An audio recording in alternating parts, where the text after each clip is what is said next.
everyone. You may be seated. Not yet. No, that's okay. No, you can turn them on, but I gotta get everything set up here. Yes, well, I think it times out after a period of time. Well, I need to make sure you have to do all those things off again. See if it's I'll check and see. Oh.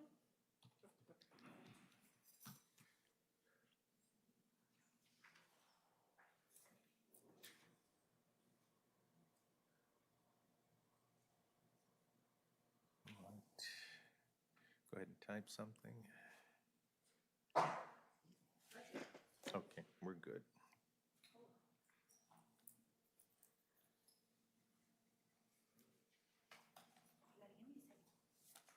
You want to make sure you're good? Yeah, I do. Test it out. Your Honor, I think because the next witness is going to require me to kind of go back and forth with evidence up there, I was hoping to be able to publish from my laptop from here. Does it go to this evidence card as well? I never really paid attention to the screen to see if we were getting the same information. It's plugged in, right? Sure. I can try to plug it in and see Yeah. what happens.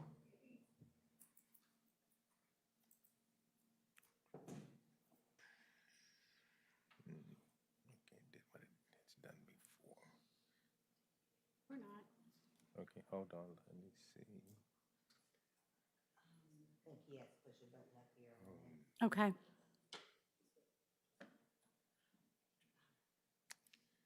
I don't think so, because I don't see anything to connect to.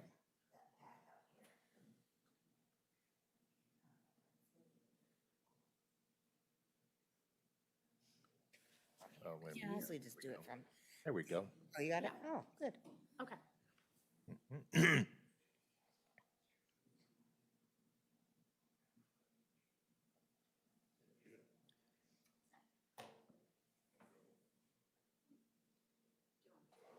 Probably unplug it until we're ready. I'm going to unplug it until we're ready, so it's not showing. Well, you don't have to unplug. I'll just. Oh, you can, oh, okay, I didn't think you were able to do that. Perfect. I have all the power up here. Just that I don't use it right all the time. Yeah.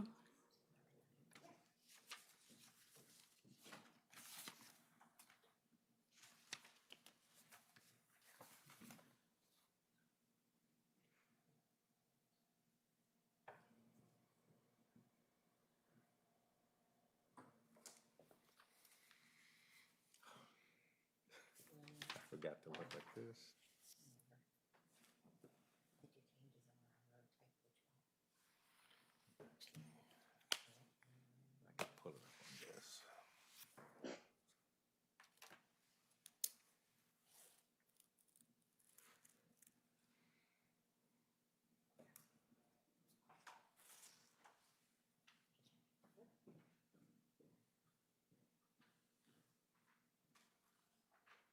All right.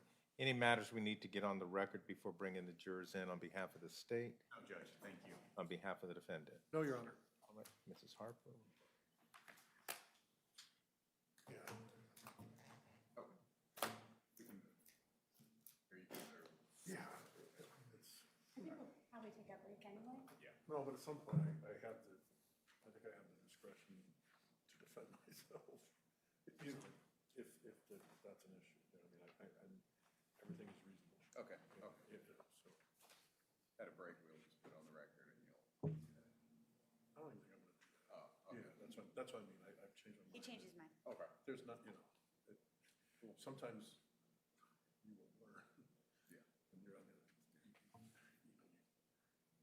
you'll see a trial you did, and then the appellate attorney's like this. And you're like, Right, and so that's why you always err on that side, and you're just like, but sometimes you gotta be like, hey. okay.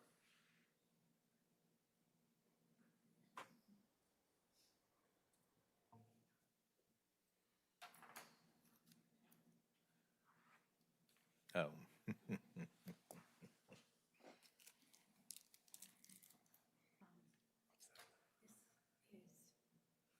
the reports that the CSSU person did, not to go back, because she needs to report. Oh, absolutely.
May be seated, ladies and gentlemen.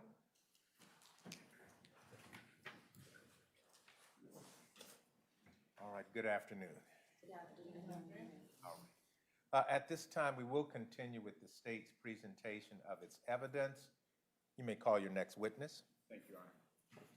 State calls Asia Chung.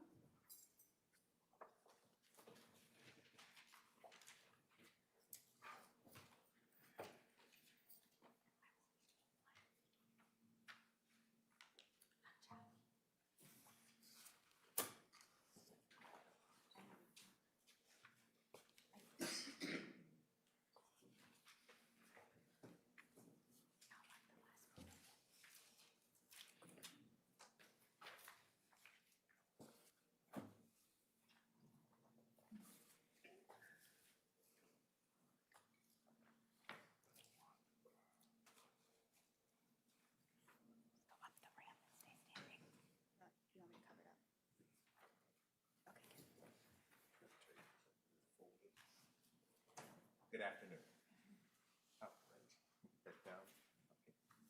Do you swear or affirm that the testimony that you're about to give is the truth, the whole truth, and nothing but the truth, as you shall answer unto God under the pains and penalties of perjury? Yes. You may be seated.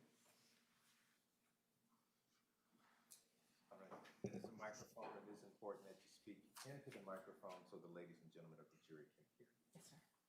It's also important that you respond verbally. Sometimes it's difficult to interpret. Okay. All right. For the record, if you'd please state your name, spelling your last. My first name is Asia Chung. It's spelled Ajachung. Thank you. You may inquire. Thank you, Your Honor.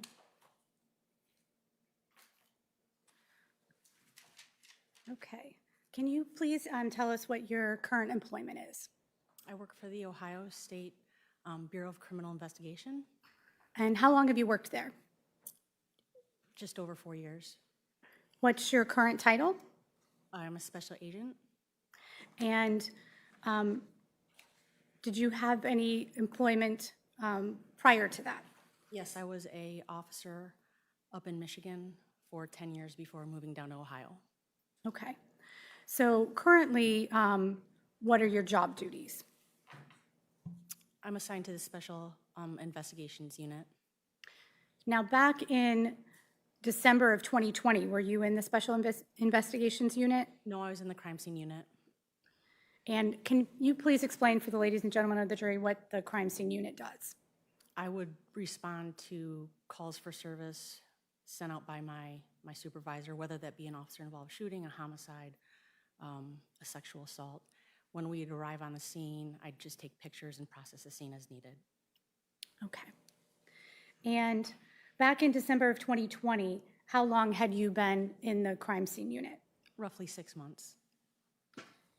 And can you tell us how you get the cases that you're assigned or the assignments that you're given? My supervisor, whatever our caseload is, he will assign us when he wants. Okay. There's no rhyme or reason to it. Are your cases assigned based on kind of what are the restrictions of where you might go to process a scene? So at the time I was a part of the South Crime Scene Unit, there's a North Crime Scene Unit. And if you basically look at the state of Ohio, 70 is the demarcation line for North and South units. So I would respond to any of the counties south of Delaware, east and west to Indiana or Pennsylvania. Okay. So back in December of 2020, you were working in the crime scene unit, correct? Yes, And on December 22nd of 2020, were you sent out to a scene at 1062 Oberlin Drive? yes, And is that location in Franklin County? it is. Is it in the city of Columbus Yes, and the state of Ohio? yes. All right. Do you know approximately what time you were sent to that scene and why you were sent there? I don't know what time my supervisor called me. I do know I stopped at Riverside Hospital prior to making Oberlin Drive. Okay. And what did you do at Riverside Hospital? I collected some clothing that belonged to Mr. Hill. Okay. And then you went to the Oberlin Drive address? Yes. Do you remember approximately what time you arrived there? I don't remember what time I arrived there. I remember what time I started processing the scene. And what time was that? 5:30 in the morning. What were the lighting conditions at that time? It was dark. And do you know approximately how long you processed that scene?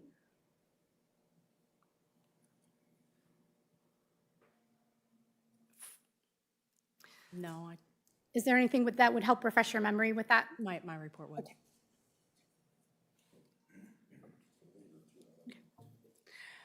I'm going to hand you what's marked as State's Exhibit double D, BD.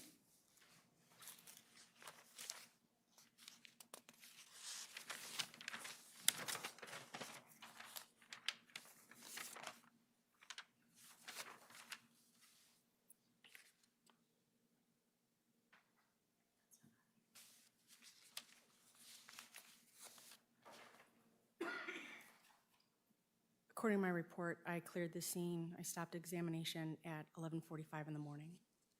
So approximately 6 hours you were there? All right. And did you process both the outside of that scene as well as the inside of that address? Yes. And while you were outside at that scene, did you take a number of photographs? I did. And did you collect a number of items of evidence? Yes. Okay. I'd like to go through that.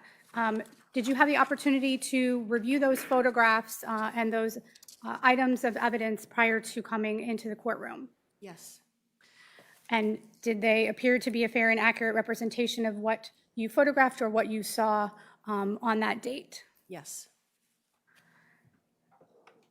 before we go through those photographs, can you explain just briefly for the ladies and gentlemen of the jury, when you collect items of evidence, kind of that process of what you do to secure them, to catalog them, that sort of thing?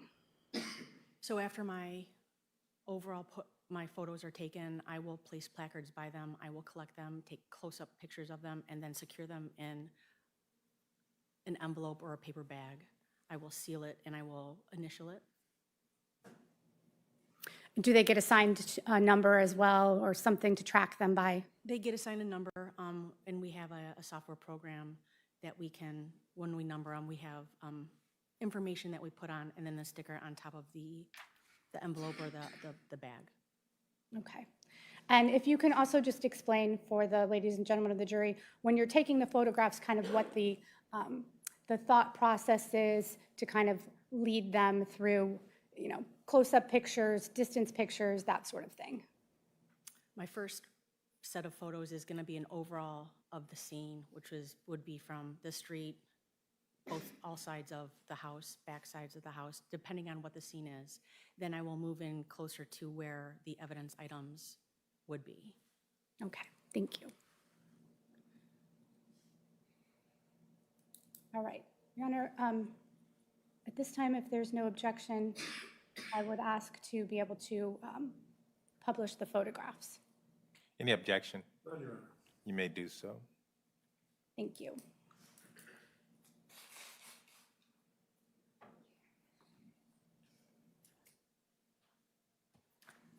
Okay.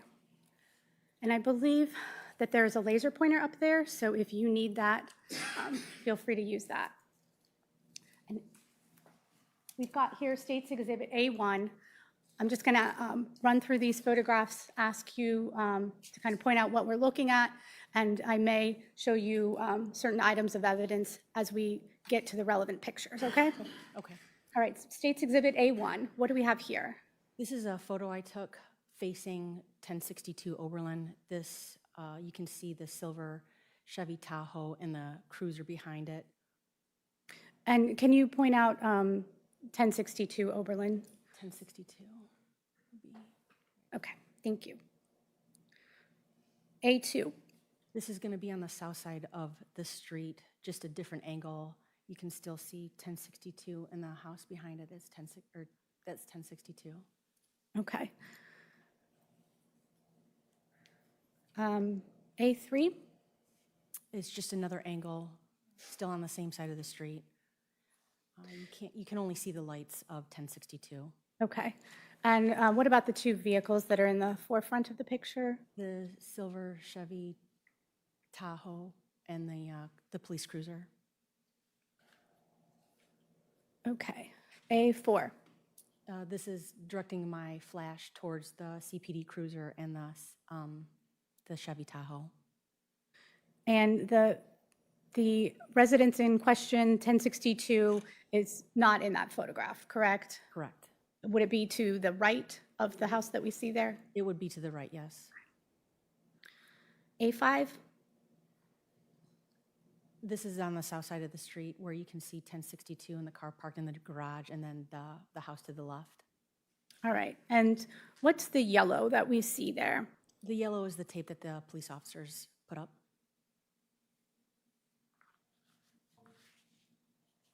A6?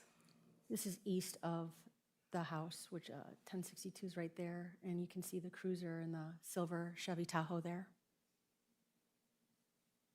A7? Just another picture looking at the house with nothing in the street. A8? I took this photo at the end of the driveway, standing in the street of 1062. A9? Here I'm standing at the end of the driveway, looking towards the police cruiser and the silver SUV. Okay. A10? And I just pivoted, and I stood at the same spot, and I just took another photo of the residence. What's A11? This is going to be the west side of the house. And then A12? I'm in the backyard looking towards this street right now. This is still on the west side of the house. Sorry. A13? This is I'm in the backyard looking at the back of the house of 1062. All right. And then A14? The east side of the house in the backyard. A15? I'm closer to the house now, still on the east side, looking at the back fence. A16? I'm on the east side of the house, looking directly at the garage and the back deck portion. Do you see a door in that picture? I see two. Okay, can you just point them out? This door and then this door. Okay. That first door, do you know, the first door that you pointed to, the one that's brown, do you know where that goes to? This door enters, it goes into the garage. Okay. A17? It's just another view of the back deck showing the two doors. A18? A photograph of the front of the house, standing on the east side of it. A19? It looks like I'm halfway up the driveway, just getting closer to the garage. A20? Now I'm standing near the garage, photographing inside. Okay. A21? I did another pivot, just looking at the distance that it would be from where I was to the street. So in this photograph, you're closer to the garage looking out into the street, is that correct? Yes. A22? This is just going to be the driver's side of that white car looking inside the garage. A23? A different angle of what was in the garage. A24? I'm standing at the widest portion of the driveway right now, and I'm looking, that window leads into the living room. A25? The right side of the garage door, I'm looking into the garage again. And do you see a white car in the garage there? Yes. And on the pavement of the garage, do you see an object underneath the white car? The keys, yes, right here. A26? I'm actually inside the garage now. I would be walking towards the wooden door that I pointed out earlier right there. A27? Now I'm standing at the wooden door looking west, still inside the garage. A28?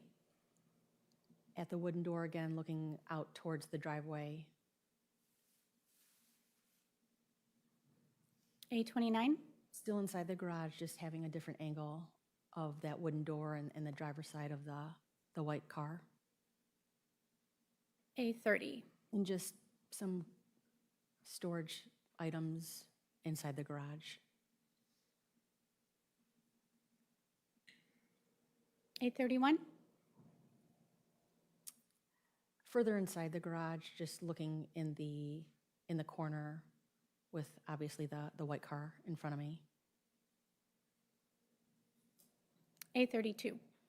And I just basically turned and took a picture of that wooden door that leads out to the deck. A33? A different view. I'm standing now on the front by the front passenger panel of the white car, showing this wooden door. A34? Another photo of me standing in the garage looking out towards the driveway. A35? This would be considered like a mid-range photo showing a cell phone, a pack of cigarettes, a blue latex glove with handcuffs in it, and some keys inside the garage. Can you point out those items? Sure. Here's the blue latex glove with handcuffs, the cell phone, a pack of smokes, and some keys. Okay, thank you. A36. This is an area of the garage where at the time I thought there were some ballistic events, which are bullet strikes in the wall. Okay. So I photographed it. You call them ballistic events? Yes. Okay. A37. This is just where I thought the ballistic events were with the ladder moved out of the way.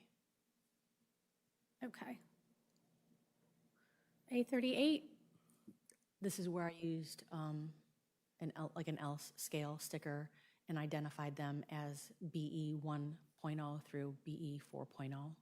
And BE stands for Ballistic event. A39.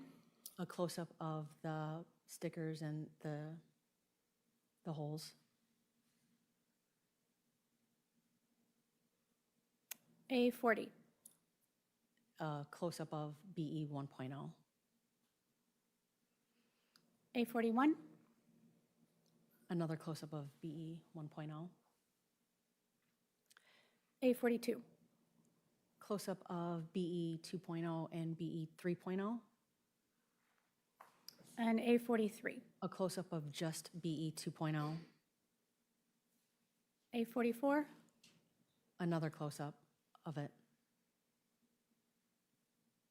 A45. This is a close-up of BE 3.0. And A46. A close-up of BE 4.0. And before we move on, can you just explain, when you have these possible ballistic events, what do you do to try to get some information, additional information about whether or not they are in fact a ballistic event? Because of the uncertainty of if they were bullet strikes or ballistic events, I used dithium oxide, which is a chemical that is used to test the presence of copper. And what we do is we have bench coat paper, which is, there's a shiny side and a cloth side, and the mixture is put on the cloth side, and we hold it over the hole in question, and if it's positive, it will turn a gray, like a gray color. Did you do that in this instance? I did them for all, yes, and they all returned negative. So meaning not positive for it having a ballistic event or being struck by gunfire, correct? Okay. All right. A47. This is a mid-range photo where I've placed placards by the latex glove with handcuffs, the cell phone, the pack of cigarettes, and the keys in the garage. And can you explain what the placards are used for, why you do that, and what it helps with? The placards are just to identify what I would be collecting, and then the associated number, let's say 8, is what it will be marked on my evidence list. As I collected number 8, it will have a description of a blue latex glove with a set of handcuffs. A48. This is just a different angle showing items 8, 2, 3, 4, and 5. 5 being inside the garage right there.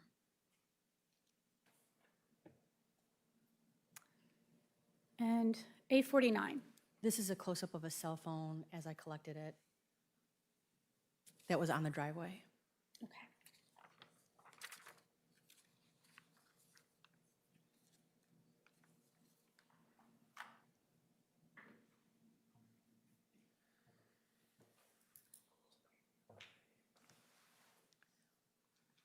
Agent Trump, do you have some gloves up there?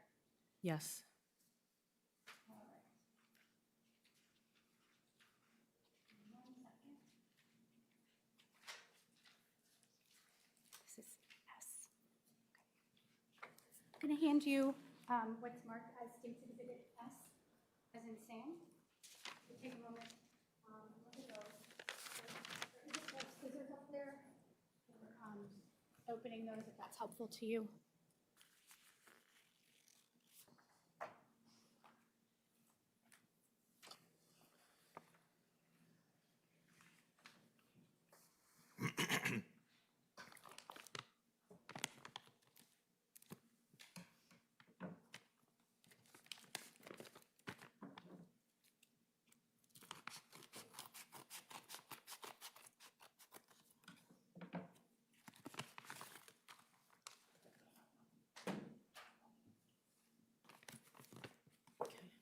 Do you recognize that?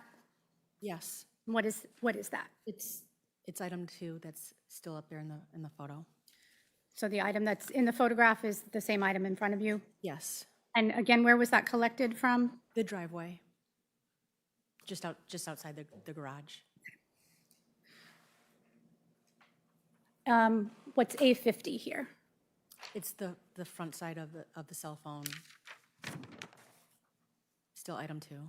Okay. And A51? This is the pack of cigarettes.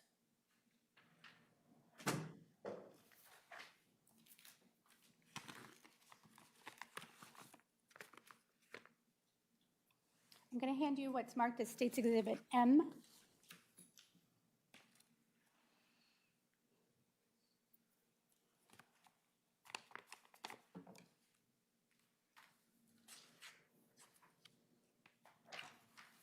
You want me to open it, correct? Yes, please.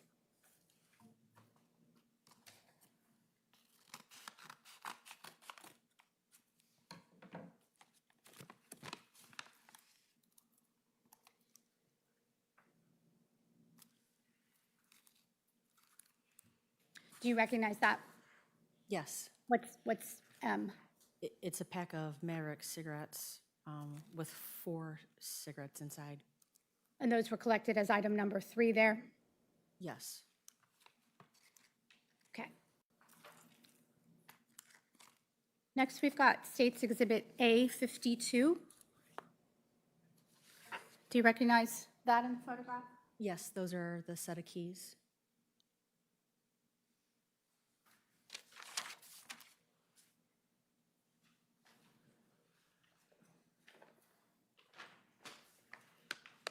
And what's the item number there? 4. I'm going to hand you what's marked as State's Exhibit P. Do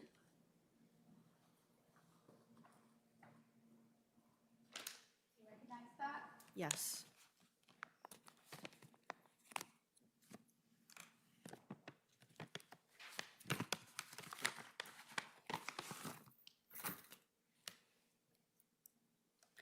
And what's State's Exhibit P?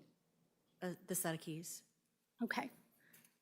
Now, in the photograph here, State's Exhibit A52, do the keys in that photograph look the same as the keys that you've just opened in State's Exhibit P? No. What's different? The key fob is missing, and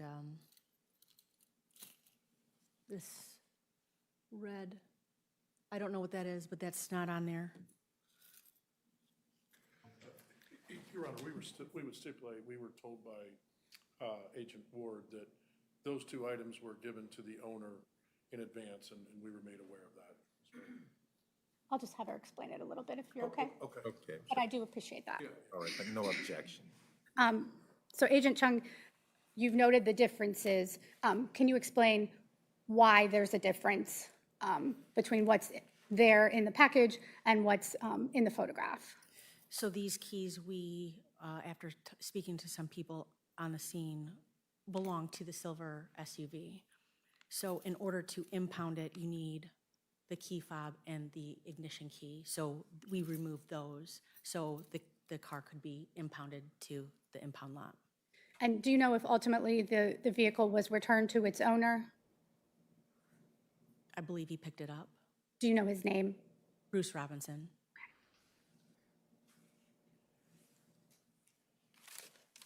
All right. You can set that aside.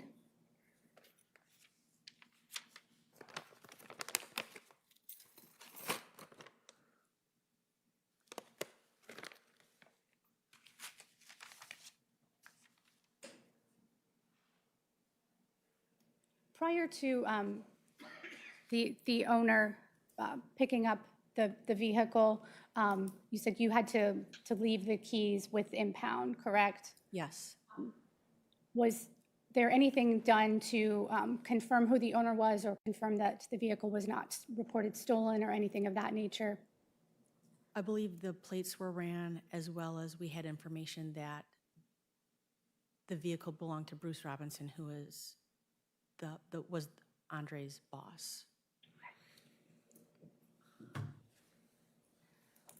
State's Exhibit A53.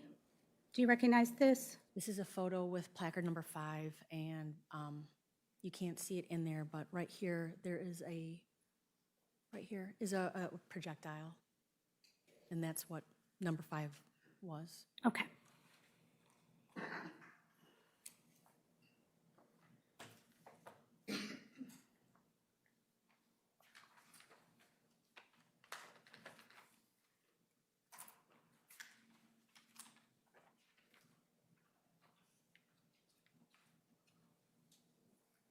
N2.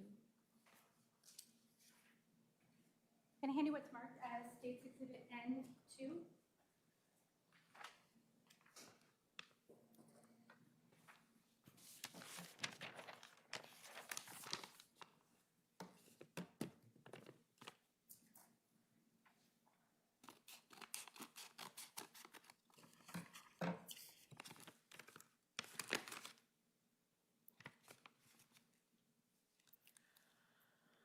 Do you recognize that? Yes. What's that? This is an expanded projectile. And is it the same as what is in the photograph here in A53, item number 5? Yes.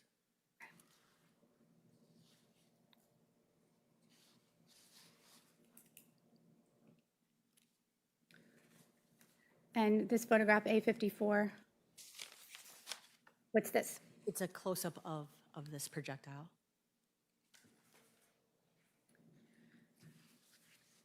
All right, you can set that aside.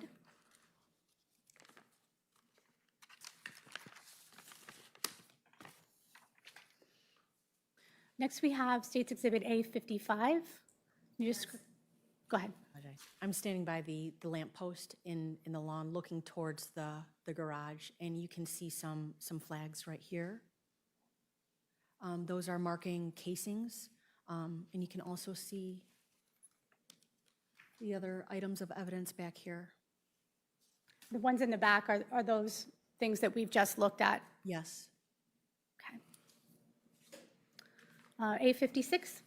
A different perspective of looking towards the casings that we located with a metal detector.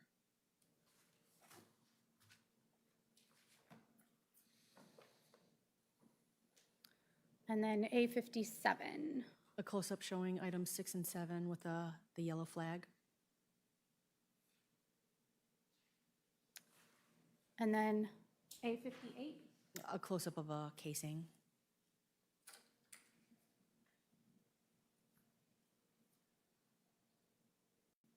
A59. A close-up of a casing.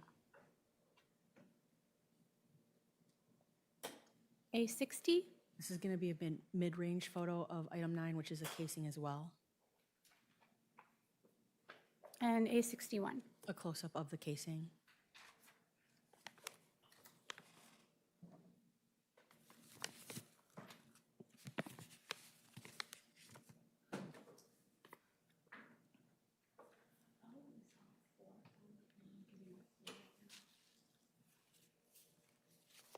I'm going to hand you what's marked as State's Exhibit O. There are 4 envelopes together. I'm going to ask you to set the first one aside and take a look at the ones that are items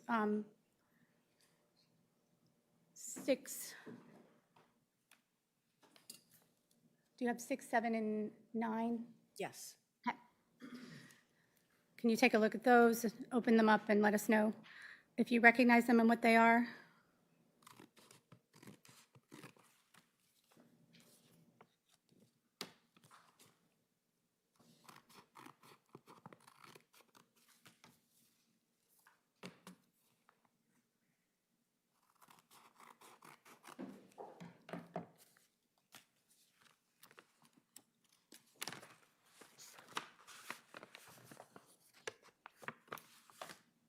Item 6 is a casing.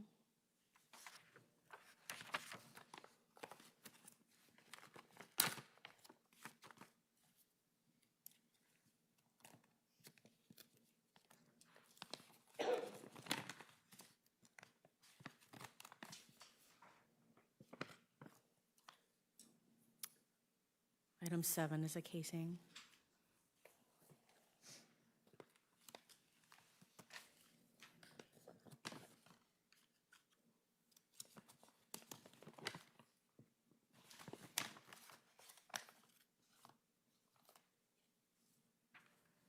And item 9 is a casing.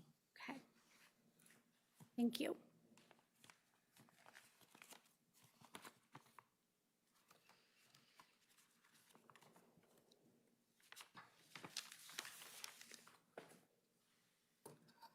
Going to give you a little clip. Okay.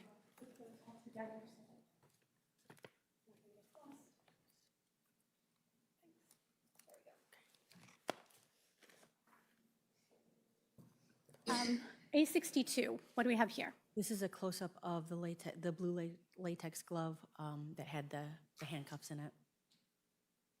I'm going to hand you what's marked as State's Exhibit Q. Tell us what the item number on that is. Item 8. Yeah, on the envelope. Item 8, is that what you said? Yes. Okay.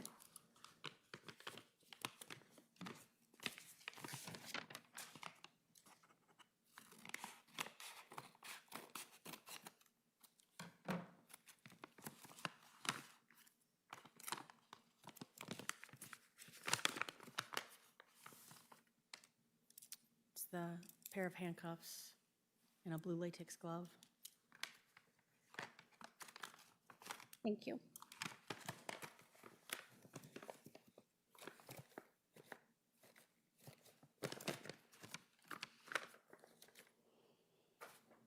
Next, we've got A63. This was, it had gotten lighter outside and just a different perspective with all of the items still marked by the light pole, the casings here, and then the casings, or I'm sorry, the other items of evidence by the garage. A64. After we had collected all the items of evidence in the driveway, we moved the garbage can just looking for more casings, and we found one there. A65. This is a mid-range, can right there see the casing. And then a close-up. And that's A66. And then we've got A67.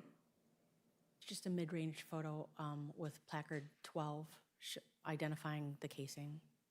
And I believe you still have one item in front of you marked State's Exhibit O that hasn't been opened. No. Can you open that?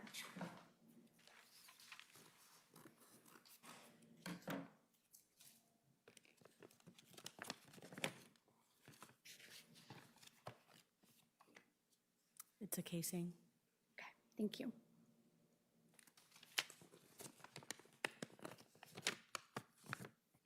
What's that item number again? The item number is 12. Okay, thank you. And I forgot to show you this photograph, but A68. Is a closer photo of the casing with the placard next to it. Number 12, right? Yes. And then a close-up of the casing. A69. And then this is A70. This is that same casing showing the head stamp of it. All right.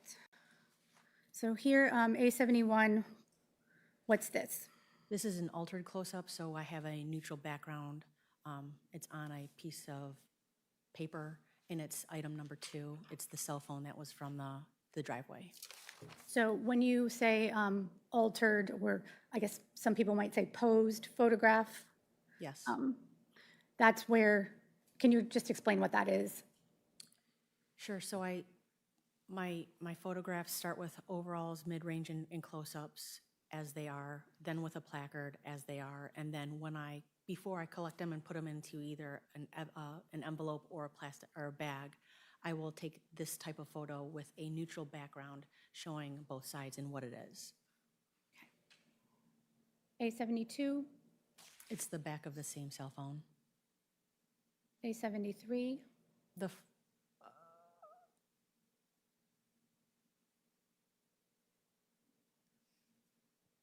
I may have taken off The case, the protective case. A74, same phone. It's the same phone, just showing the IMEI number. And then these photographs, A75, just a close-up of item 3. Yes. Another view, A76 of item 3. Yeah, yes. A77. A close-up of the keys I collected. And this one was before the key fob was removed to place it with the vehicle, correct? Yes. A78, A close-up of the expanded projectile. A79, A different view of that. A80, It's item 6, showing the head stamp of the casing. A81, Another photograph of item 6 showing the head stamp. A82, Item 7, casing, showing the head stamp. A83, A close-up of the head stamp. A84, A altered close-up of the blue latex gloves with the handcuffs. A85, A different view with taking the handcuffs outside of the glove. So the prior photo, A84, was that how they were collected as in that fashion inside? Yes. Oops, sorry. That was A86, and then A87, Is item 9, which is a casing showing the head stamp. and A88. Another close-up of the head stamp, same number. Okay. And do all of these items appear to be fair and accurate representations of what you collected minus what we've already described about the keys? Yes. Okay. Your Honor, I need to switch PowerPoints for a second. Would you mind blanking that out so I can make that switch?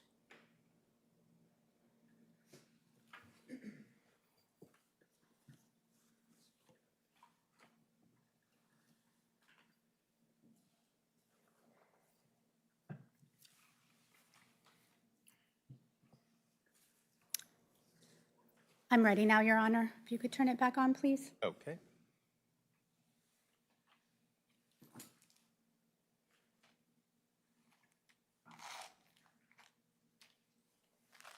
I've got State's Exhibit I here. Do you recognize this? Yes. And can you describe what it is? This is a bird's eye view, overhead view of the scene, showing the items up here that I collected, cruiser, and the silver SUV with the house right here.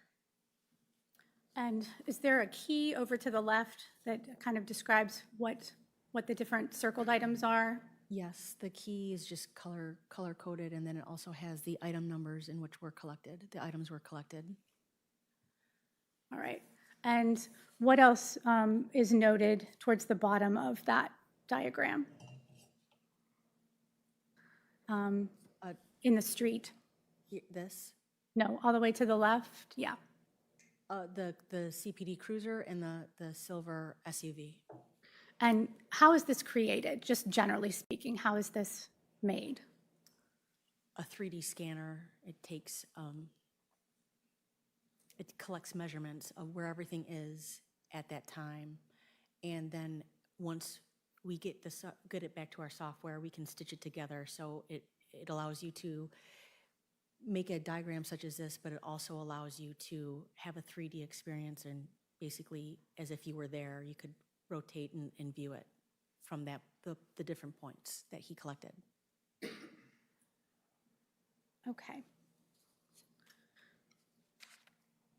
Now, all of the photographs and the diagram and all those things that we've seen, the collected items, these were all from outside the residence at 1062 Oberlin, correct? Yes. Did you also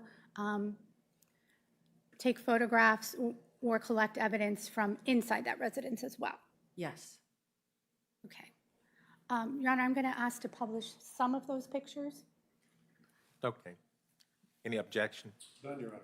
You may publish. All right.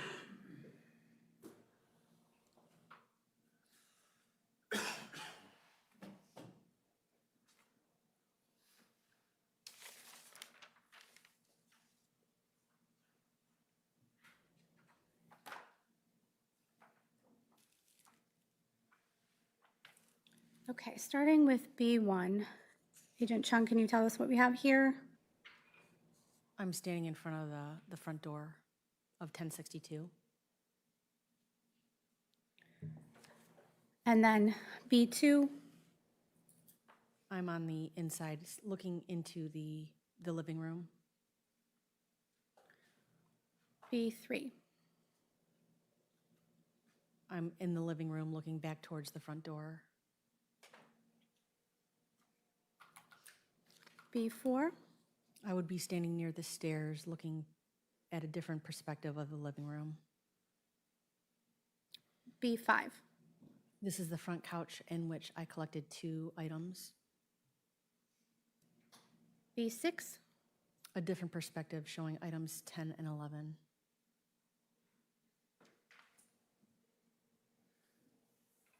B7, Item 10, which is a cell phone with a cracked screen.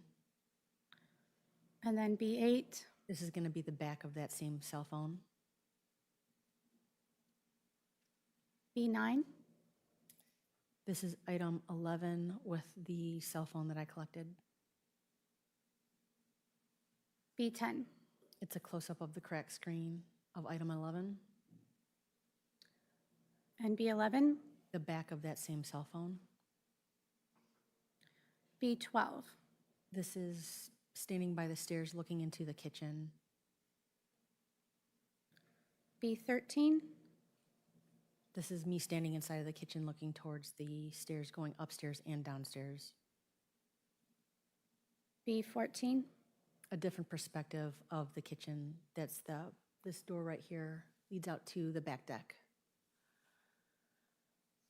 and then B15, Another photograph of the kitchen. B16. Mail. Hold on. All right, please approach. Excuse me.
Gentlemen, the objection's overruled.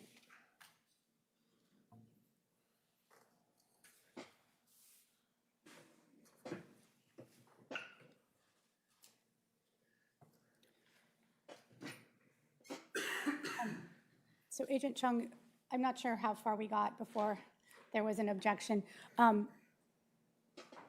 What's in this photograph? A piece of mail that I found in the house. And B17? Another piece of mail.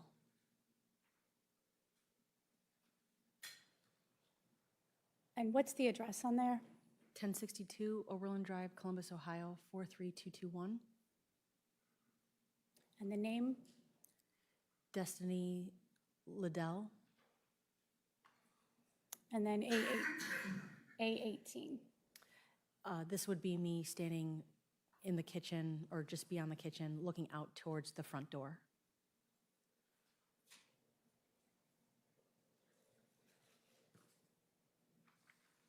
All right. Now, Agent Chung, did you take a number of additional photographs inside the house, approximately 44 photographs? Yes. And prior to coming into court today, did you have the opportunity to review those photographs? Yes. The remainder of the ones that we haven't seen yet, B19 through B44? Yes. Did those all appear to be fair and accurate? Yes. Okay. One moment. Okay.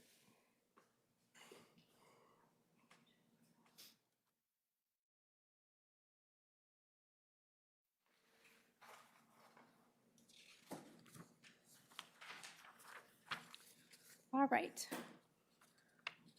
Agent Chung, in addition to photographing the outside and the inside of this particular residence, did you process anything else at that scene or remove anything else from that scene for processing? The silver SUV, the vehicle.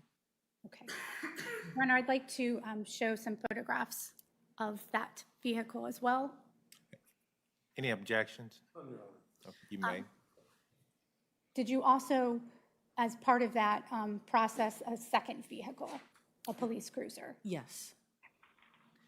And those are included in this series of photographs. Do you have any objection to that? The police cruiser?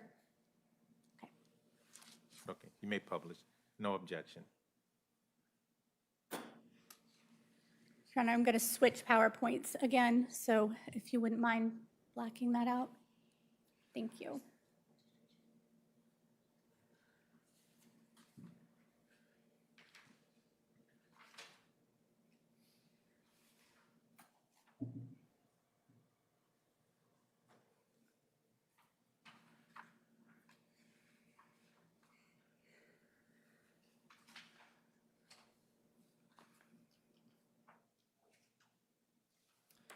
Okay. Agent Chung, we can run through these fairly quickly. You ready? If we could, yes.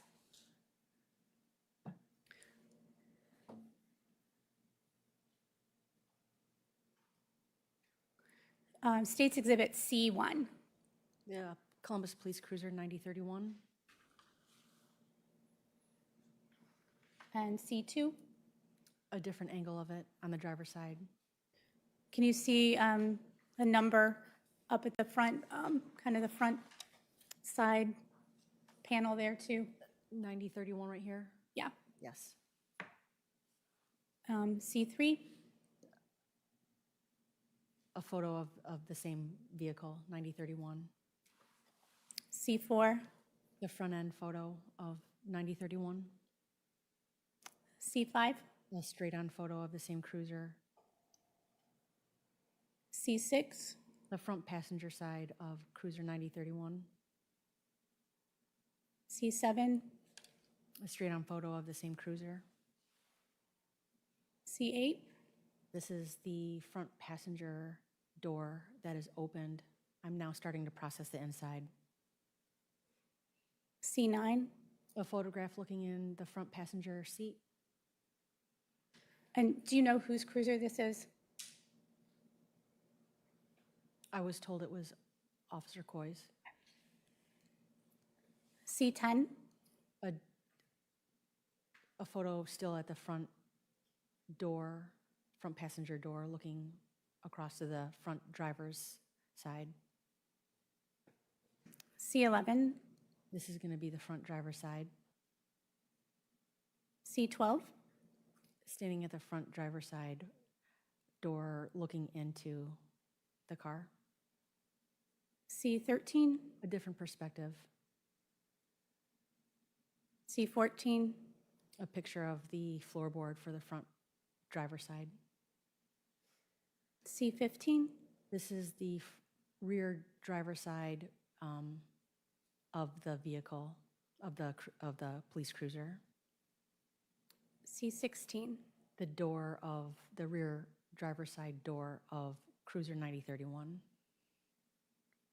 C17, Here I'm on the passenger side of Cruiser 9031, looking into the rear portion of it. C18, The rear passenger side door of Cruiser 9031. now we have C19. Do you recognize what this is? Yes, this is the silver Chevy Tahoe that was reportedly driven to the scene.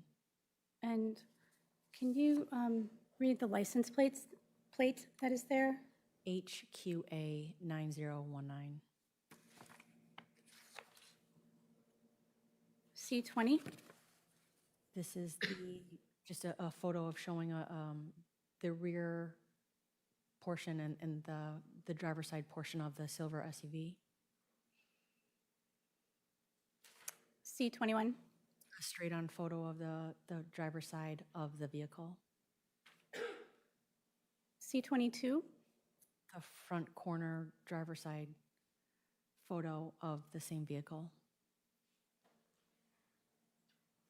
C23, The front photo of the same silver Tahoe, showing the license plate as well. C24, Moving on to the passenger side, this is just taken from the front passenger corner. C25, A straight-on photo of the passenger side of the vehicle, C26, and then the rear passenger side of the vehicle. and then C27. This is the front driver's side door that's opened. So at this point, you're starting to process the inside of the vehicle. Yes. C28, A photo taken of the front driver's side looking into the car, C29, looking directly across to the front passenger side. C30, A photograph of the front driver's side floorboard. C31, This is a door sticker showing the VIN of the vehicle right here. kind of in the middle of the photograph there above the Yes, the right yellow. C32, Another sticker showing its information of the vehicle. C33, This is the rear driver's side door. C34, And then it's still the rear driver's side of the vehicle, but me looking into the vehicle now. can you describe generally kind of what's in that photograph in the rear there? Belongings. Maybe work items, I don't know. It was cluttered.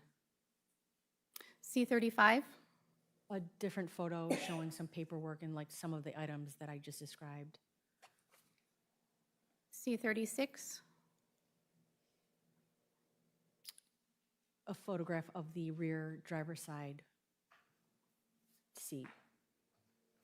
C37, This is the rear compartment showing all the tools. C38, This would be the rear passenger door and seat that I took a picture of. C39. This is a photo of the rear passenger door opened. C40. It's another photograph of me shooting some of the items that were located in the rear seat. And do you recognize any of the items here, like in the forefront of the picture? Or how would you describe them? I see possibly a butane, maybe a hat, Okay, some clothing, personal belongings. thank you. C41. A different perspective of looking down at the floorboard of the rear passenger side. Do you see work gloves there? Yes, right here. C42. This is the front passenger door that's open. I'm just capturing it. C43. Another photograph of me shooting into the front portion of the vehicle. C44. A photograph of the front passenger floorboard. C45. This is a photograph of the glove compartment with some paperwork in it. And C46. It's a photograph of the paperwork, the BMV registration form. C47. This is a receipt from Giant Eagle. C48. Another photograph of me standing at the front passenger side of the vehicle shooting into the car. C49. You'll see here placard 1, just a photograph of placard 1. C50. This is placard 1. This is a smartwatch that we collected. And then C51, The altered close-up of it. where you put it on the neutral background. Yes. C52. This is the back of that smartwatch. C53. This is item 2, which is a cell phone box right here that we located. And C54. A close-up of that box.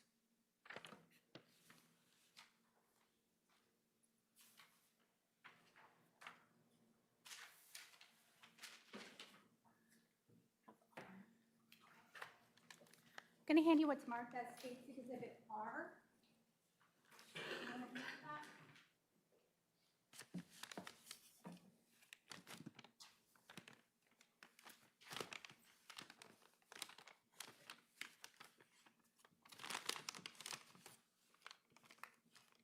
Renee, you want me to open this, correct? Yes, please.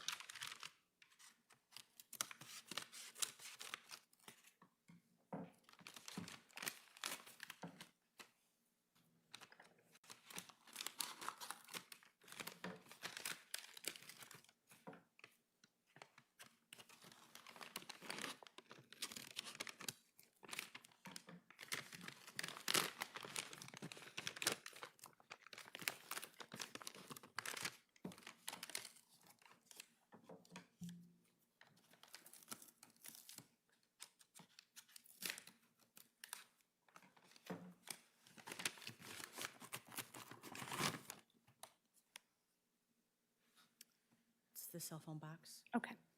And is there something inside there as well?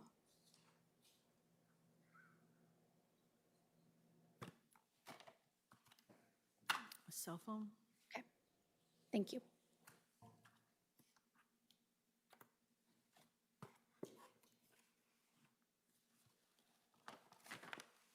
Next, we've got C55, This will be the altered close-up of this box.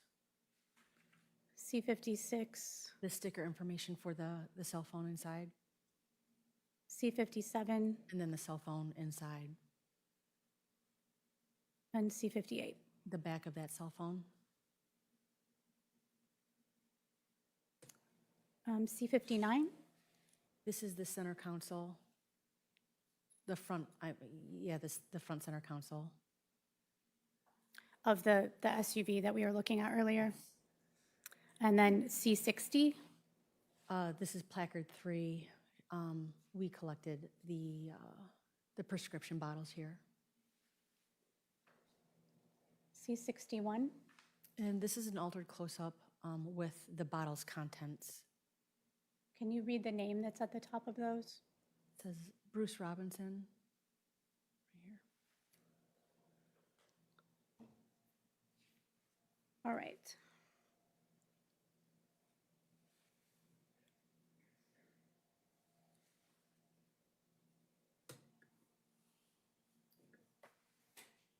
One moment.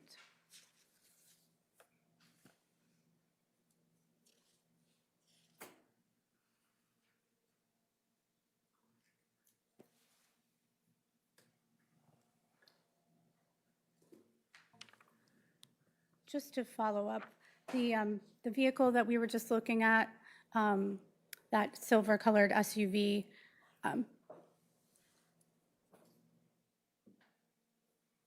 strike that, never mind.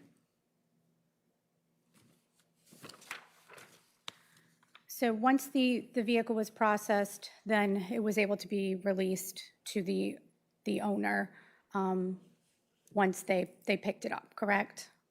We impounded it to the impound lot. And it was picked up from there, or was able to be picked up from there? Yes. Okay.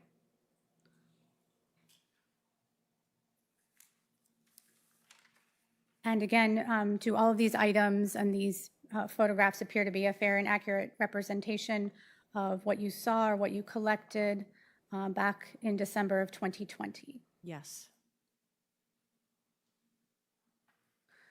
Now, you mentioned earlier that you had gone to the hospital, to Riverside. Yes. What did you do there? I collected evidence items. Okay. I'd like to publish those photographs as well. No objection. You may. We have States Exhibit C62 here. Can you tell us what this is and where it came from? All of these items came from Mr. Hill's person. I don't know where they were collected, within maybe his jacket or whatever, but it was on his person at the time he arrived at the hospital. This is some cash he had, some sort of credit card or debit card. It appears that this is maybe a holder for a cell phone and then a mask. And regarding the cash that you referenced, do you know how much cash was recovered? $115. Okay. Did you document the cash anywhere? I did. Okay. Was it initially documented as a different amount but then corrected? I erroneously entered it into maybe my evidence list, somewhere within my report that I put 110, but it was actually 115. And then you corrected that, Yes. documented it? Yes.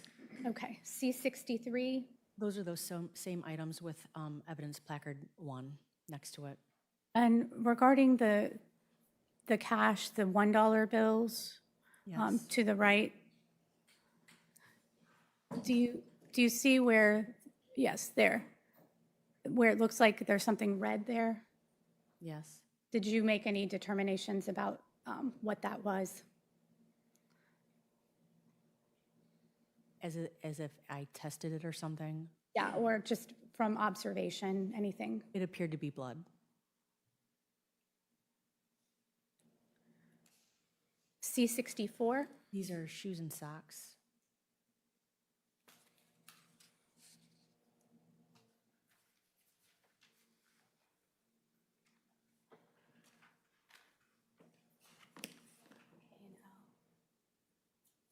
Can I hand you what's marked as States Exhibit K? If you want me to take some of the other items out of your way, I can do that.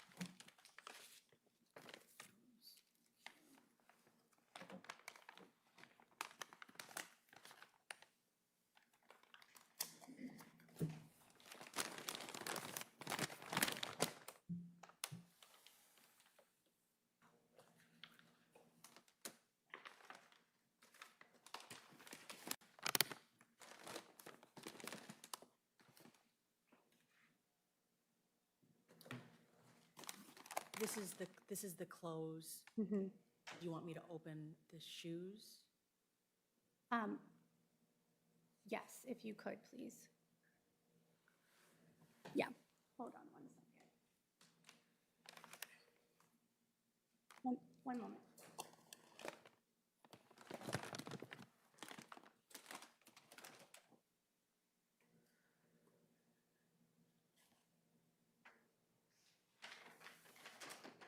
So you had States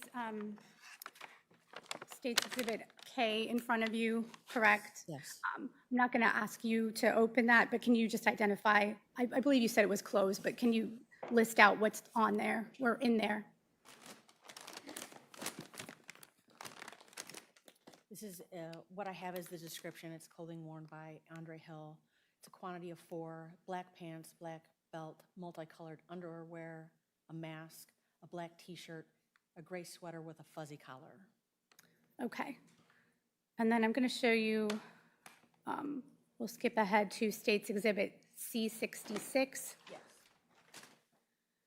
Can you just tell us what this is? This is a picture of his clothing, underwear, undergarments, a mask. This is the fuzzy black sweater and his pants with a belt and his shirt. Okay, so that's States Exhibit K that you had in front of you that we're not opening, correct? Correct. Then we'll back up a second to C65. And what's this? This is the shoes and the socks. Going to hand you what's marked as States Exhibit T. And then I'm going to put States Exhibit L up here for reference.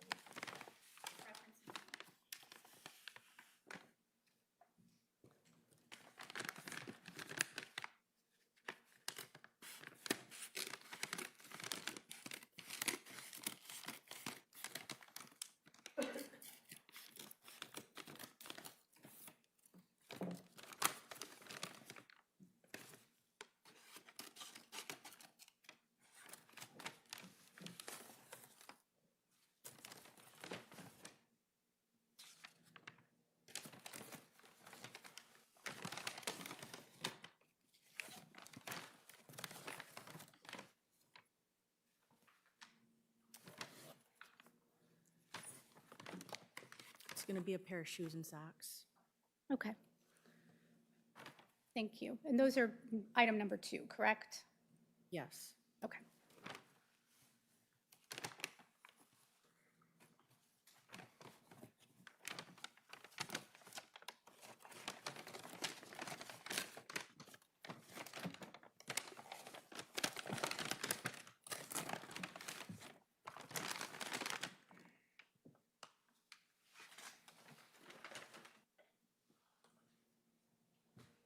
And then States Exhibit L, if you could just identify what that is.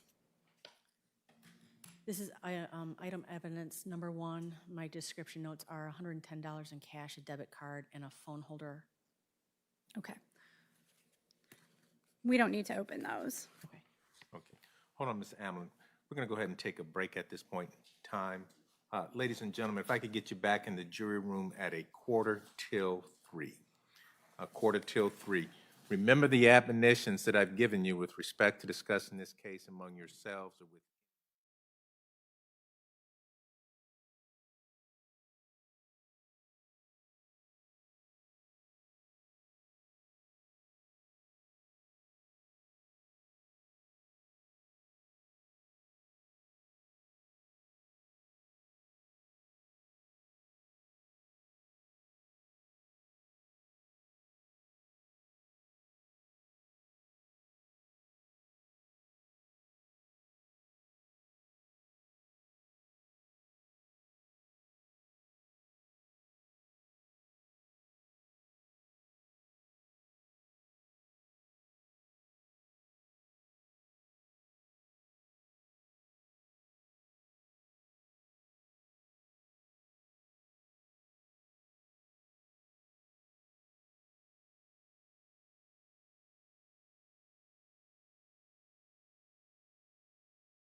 may be seated.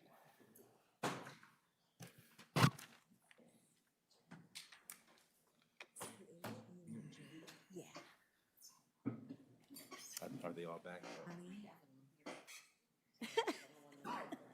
Yeah. Okay, good.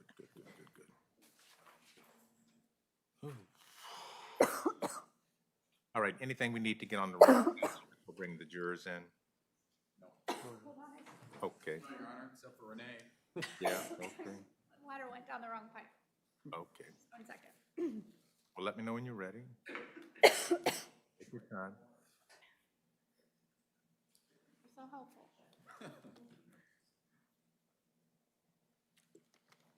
Okay, I think I'm good, thank you. Okay. All right, Mrs. Harper?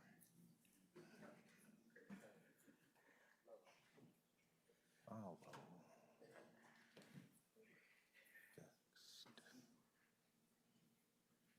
Motor.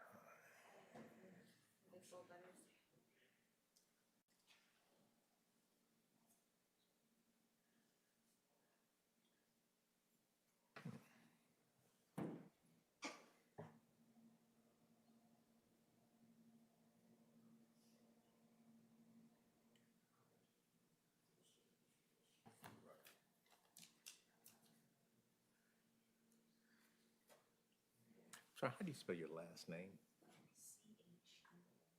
Okay, thank you. Yes.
All rise for the jury.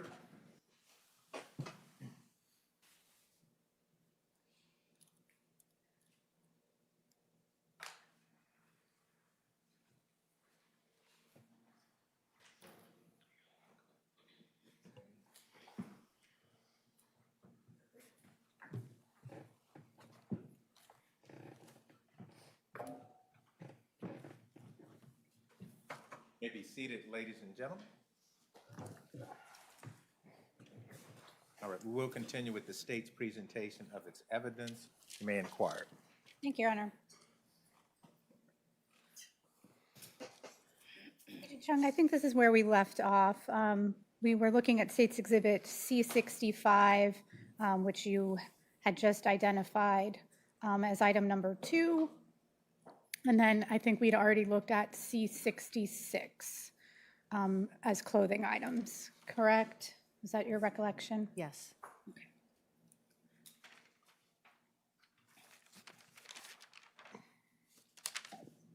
So I believe we've finished all of those items. Now, these items you collected from the hospital, correct? These, the clothing items? Yes. Did you also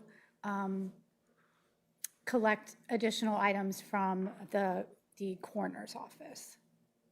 Yes. Okay.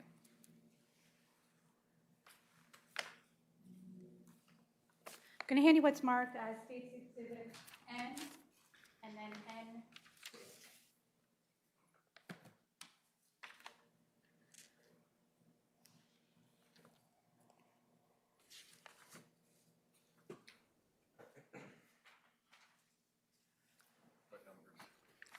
N and N2. And N1. I believe. So we have a projectile N2. I'm sorry, maybe I have them mixed up. Give me 1 second.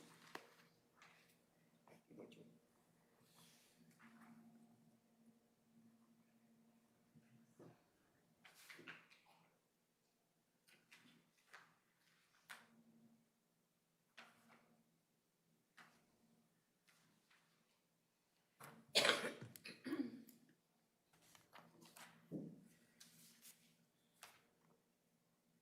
think what's on the list and what's here are different. So let me fix that.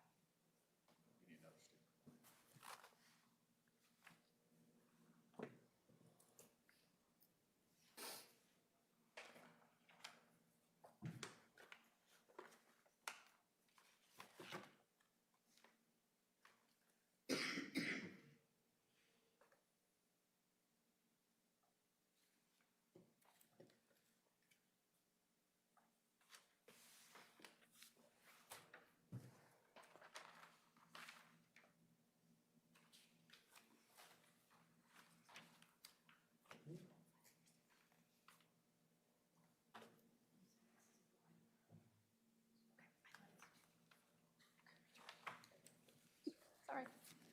I'm going to hand you what's marked as N1 and N. So we did have N2 before, I apologize. Okay. Stronger context.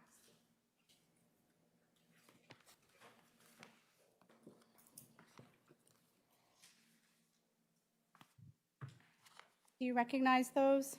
Yes. And what are those? You want me to open them? You don't necessarily need to open them. Okay. But if you can just identify what N is, where it came from, what it is. N is the projectile that was recovered from the autopsy. And specifically from whom and from what location? It was recovered from Mr. Hill's autopsy, a bullet projectile recovered from his right 11th intercostal space. And then N1, what is N1? N1 is a bullet projectile recovered from the right buttocks of Mr. Hill. It's inside a box. Okay. And that's you said a projectile? Yes. Right. And those are all labeled and marked and cataloged and all that? Correct. Okay. So those are the items that you collected from the coroner's office? Yes. In addition to that, did you also take some additional photographs involving Officer Coy and Officer Detweiler? Yes. Did you photograph a firearm as well? Yes.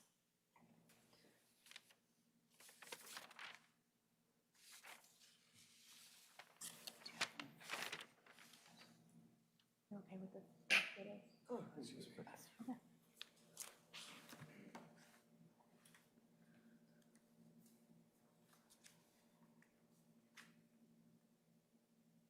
All right, we're going to start with State's Exhibit D1. You could just tell us what this is.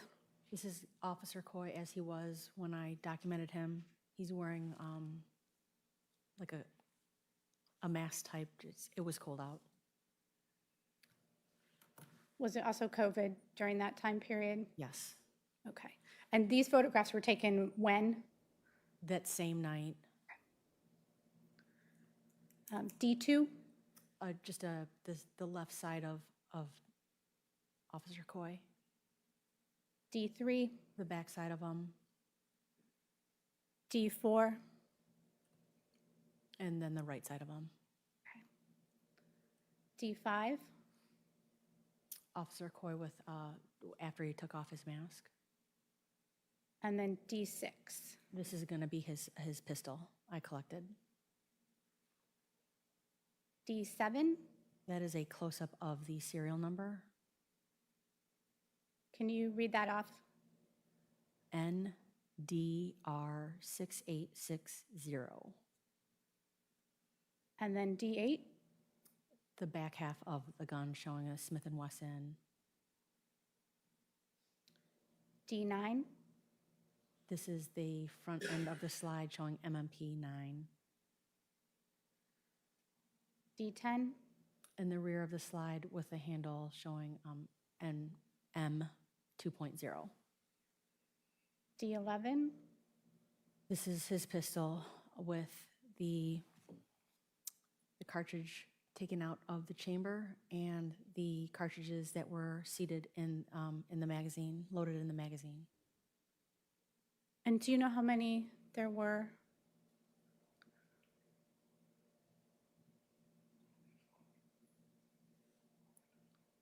Or did you document that in your report anywhere? I'm counting right now, is that okay? Certainly.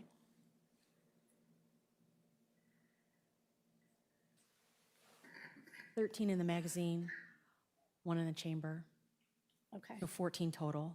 okay. And do you know what the total capacity was for that particular firearm? The capacity for the magazine is 17, And then the additional one for the chamber? if that's how he loaded it, yes. Okay, Total, so that would make it 18 total. all right. And do you recall how many shell casings were recovered at the scene? Your Honor, we would stipulate that it holds 18. Okay, There were 4 shell casings recovered. right, accept stipulation. Yes, Your Honor. D12. This is an angle shot of the a cartridge showing the head stamp. Okay. Before we move on, sorry about that. It's just skipping ahead.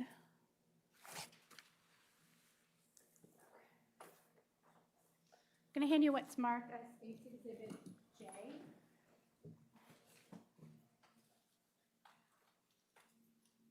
Okay.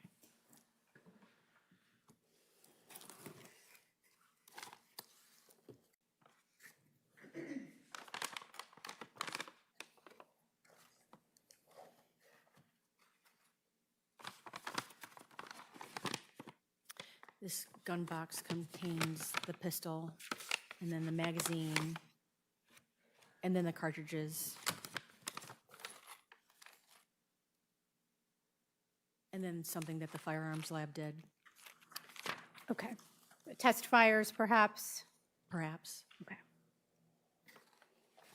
All right. So is that the same firearm that we just saw in that series of photographs we looked at a moment ago?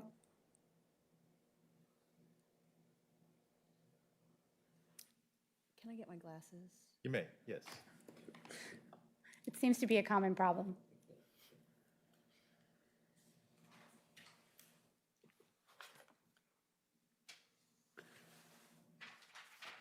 Yes, it is. Thank you.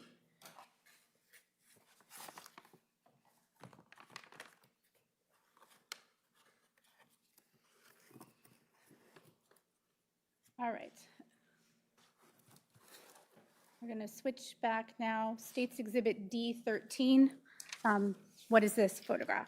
This is a photograph of Officer Detweiler, And D14, the right side of her, D15, the back side of her, D16, the left side of her. and then D17.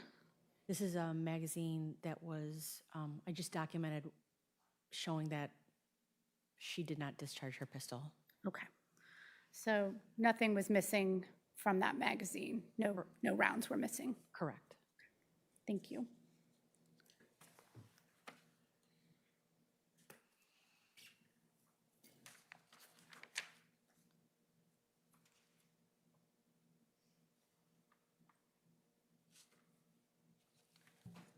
Can I have just a moment, Your Honor? You may.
Nothing further, Your Honor.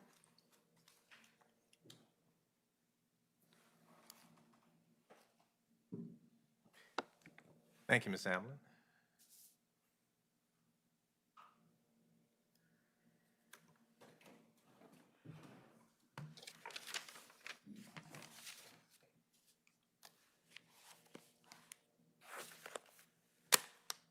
Cross-examination, Proceed, Your Honor. you may. Your Honor, I'll be needing the Elmo, but you can leave the lights on. Okay.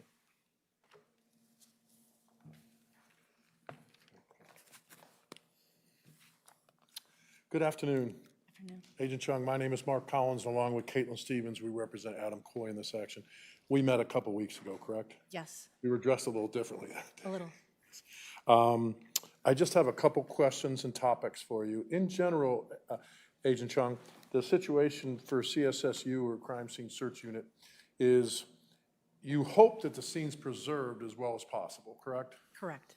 You can only document what you see and what's pointed out to you when you get there, correct? Correct. Many times in the chaos of a scene or an incident, things get bumped, evidence gets moved, you know, by accident, correct? Yes, Sometimes it's tampered with intentionally.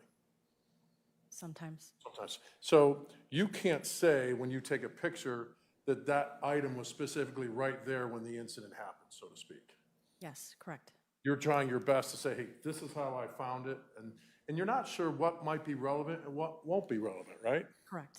So like an example, those bullet events, that's something that, based on your training experience, you're like, hey, I should do this, but it turned out they were not bullet holes. Correct. And so you don't have a bias one way or another going in. You're just collecting as much evidence as around there. Yes, And then you analyze it and report back. yes. Okay.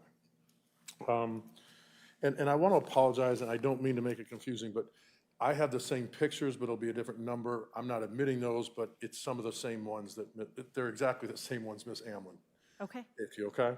So first of all, let's talk about, in general, the lighting. When you take pictures and stuff, it actually enhances the lighting, correct? Yes, And so the photos we see is with an enhanced helping light, so to speak, to make it brighter. yes, Okay, and then you were you got there around, I think, 4 or 5 in the morning, right? yes, Okay, and so you're aware the incident was sometime before 2 a.m., correct? correct. Okay, so in those 3 hours, again, you don't know if something was moved by a medic or something was rolled over or things like that. Correct. All right, so that car, and again, for the record purposes, this is the Defendant's Exhibit 4. It was State's Exhibit C25, Okay. okay? If you'll take a look at that.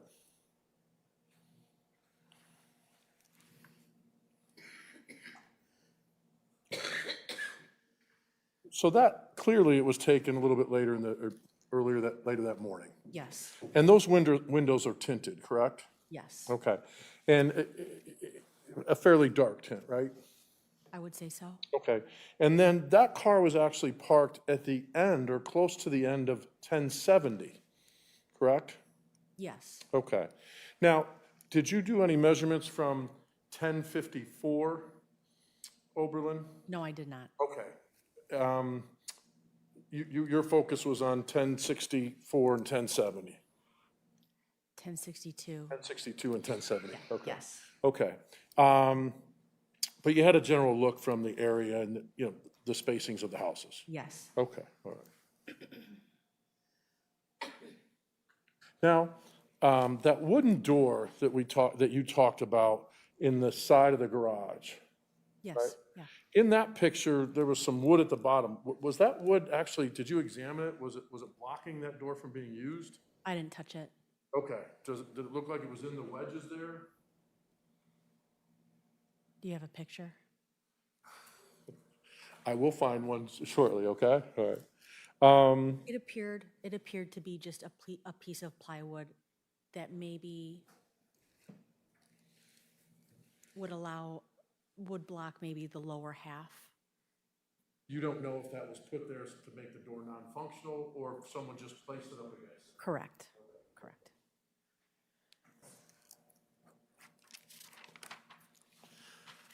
Now, Defendant's Exhibit well, let me hand it to you first, is what I'm supposed to do. May I approach that? You may.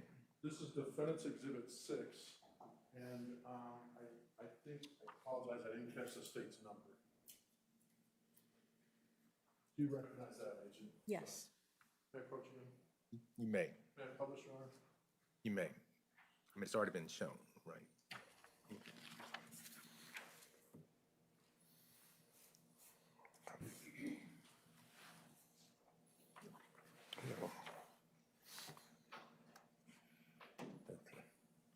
So this is Defendant's Exhibit 6, but you've already testified about this picture. Yes. And in fact, you said there was a shell casing found right in here, A projectile, yes. projectile. Yes.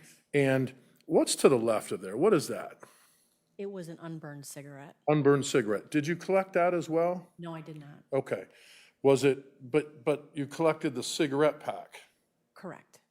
Did you see if that cigarette came from that cigarette pack? I did not. Was there a lighter found on any of the property or anything like that? I don't believe so. Okay, but that cigarette, I mean, it looks like it's in pretty good shape, and you saw it close enough to see that it wasn't lit?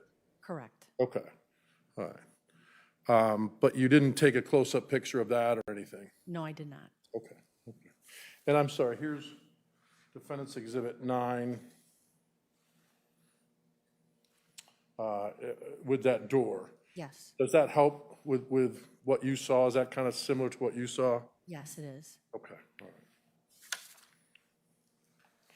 Now, you guys work as a team, correct? Yes. All right, and so part of your team is Special Agent Ward, Special Agent Perry Rosser, the whole group, right? Yes. Okay. And part of the duties are split up between people and things have different responsibilities, correct? Yes. Okay. So you had mentioned the tag that was in the evidence, correct? Yes. Okay. And with that tag, can you make out where the car is from? Galloway, Okay, do you know where Galloway is? southwest of Columbus, Okay. in the area. Do you know how far? 10 minutes, 20 minutes? I don't. Okay, all right. But it's a different village or city or what have you. It's not part of Columbus. Correct. Okay. And when an officer runs a tag, they're running the license plate, right? Yes. And when you run that license plate, it kicks back through the leads system, the tag information, correct? Yes. Okay. And so part of the investigation that was done by your team was to determine whether or not my client ran a leads check. Yes. May I approach the witness, Your Honor? You may. This is Defendant's Exhibit number 8. It won't be admitted, Your Honor, or anything like that. It's just to help with our process here. Okay, thank you. Take a look at the paragraph that's out. Okay. Do you want me to read it out loud? Read it to yourself first.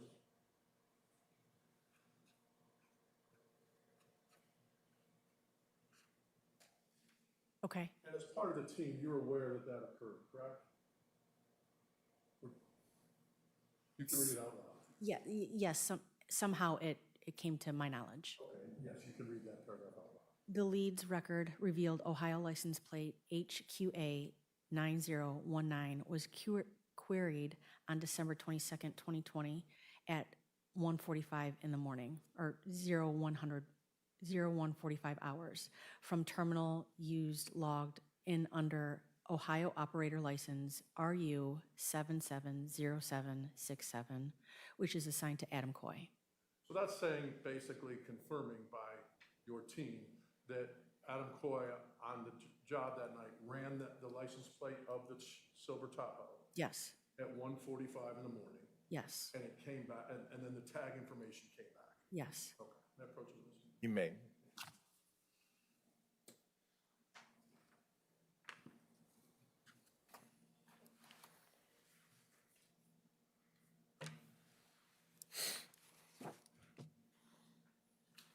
And then there was a bunch of pictures with regards to shell casings, right? Yes. Shell casings are get ejected from a semi-automatic weapon, correct? Yes.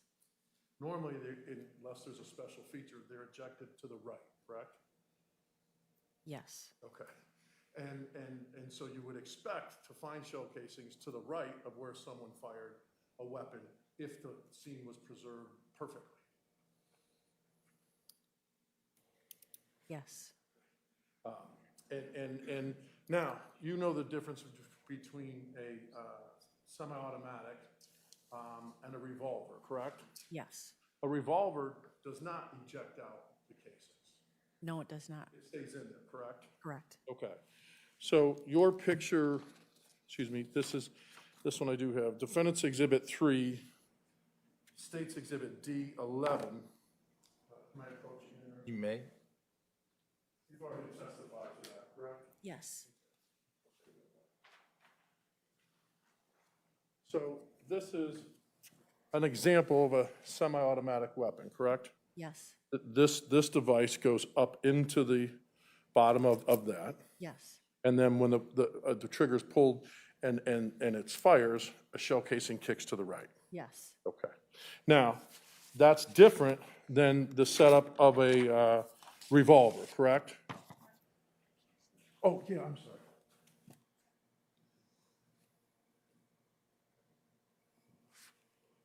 May I approach the witness, Your Honor? You may. Defendant's Exhibit 5.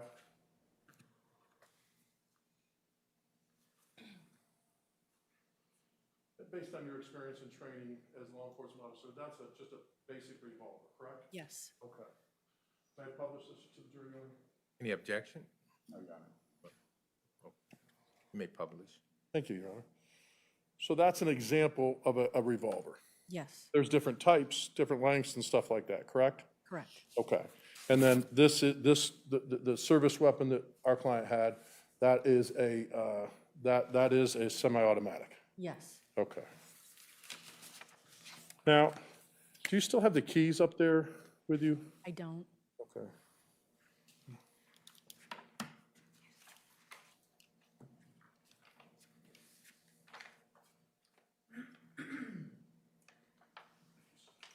May I approach, Your Honor? You may. It's okay, John, if you take out the keys.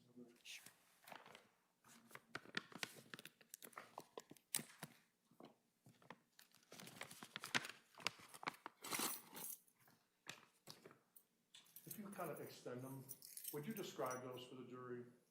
What color are they? There's silver keys. There are some keys on here that have a black tab on it and a membership card. Could you lay them flat out? Sure. And with the court's permission, could I ever measure the length of that, Your Honor? Objection. Okay. Counsel, please approach. Excuse us, ladies and gentlemen.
Okay, the objection's overruled. May I continue, Your Honor? You may. May I approach a witness, Your Honor? You may. If you could stretch them out, and then if you could use this tape measure. Yeah, I'm sorry. Good. Yeah, that's perfect.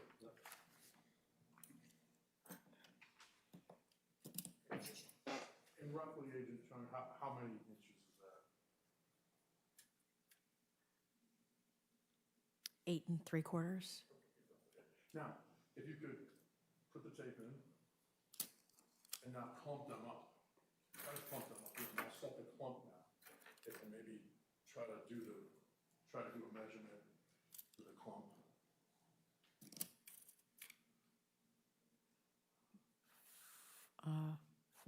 4.5. Okay. And then maybe how about vertically for the record? So from the top, if you go from the top. Oh. Yeah, no, I'm sorry, the top down to the thing from that clump. Just trying to do it 3D perspective. Maybe 2 inches, maybe. And so that we're all clear, and I think Ms. Amlin touched upon this in direct, there was a fob missing from the time of the incident, right? Yes, And one other, I think you said that red thing, that's what differs from the picture? yes. Okay. It's in, it was in Detweiler's. I may have just one moment, Your Honor. You may.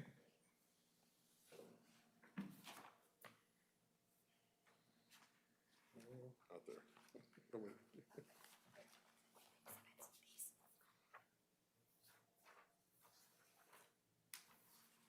There we go. May I publish, Your Honor? You may. This is the defendant's exhibit. We're going to make this one 10. So here, and what's missing, I think, is you tell me what you believe is missing from your analysis of the keys and this picture.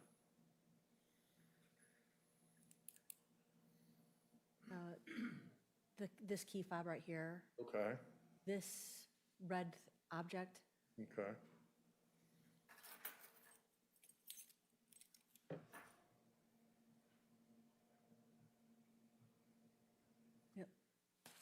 it looks like that's it. And based, I think, on your team's work, you believe that 2 items were taken off and given to people? Yes, Okay. Would you hand me the keys, please? in the envelope. Your Honor, may I walk in front of you, please? Yes, you may.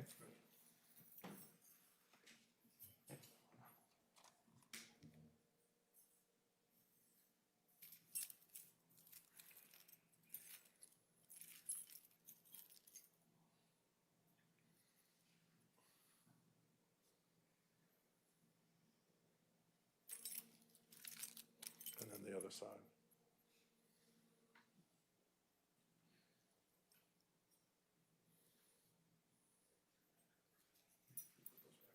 Sure.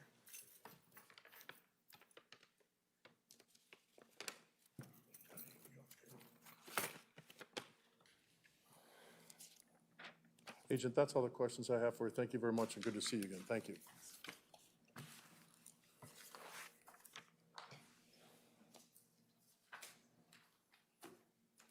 Thank you, Mr. Collins. Redirect.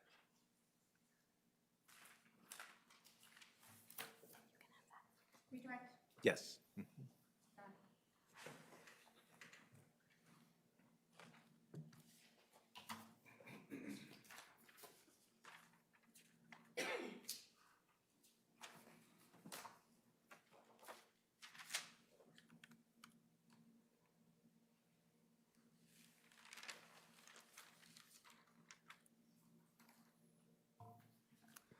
Agent Chung, State's Exhibit 77, I believe this is the same exhibit that's Defense 10? Does that appear to be the case, the photograph that he just showed you? Yes. Okay, so using the laser pointer, can you kind of make a circle around all of the areas of the keys that are different now versus how they appeared in that picture? Just so we can get an idea of how much space we're talking about here? Sure. This portion, and then this portion. Okay, and some of the actual key fob, the black part with the little red button, some of that appears to be behind what looks like that Giant Eagle Advantage card, correct? Yes. So is it a little bit difficult to see exactly how large that key fob is? Can you see it over on the other side extending, or is that a different item? It extends to like right here. Okay. The item, the part that's black, just to the right of the Advantage card, in between the key fob and the red, yeah. Yeah. Is that still part of the key fob there? Are you able to tell? I can't tell. Okay. But you would agree that the Advantage card is covering up some of that? Yes. Okay.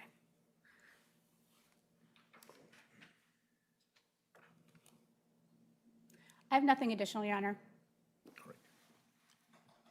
Thank you, Ms. Hamlin. Recross? No, Your Honor. So you can step down. Okay, thank you.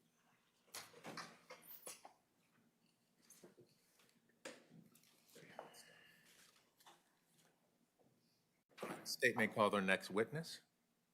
Thank you, Your Honor. State calls Dr. Daniels. Oh, yeah.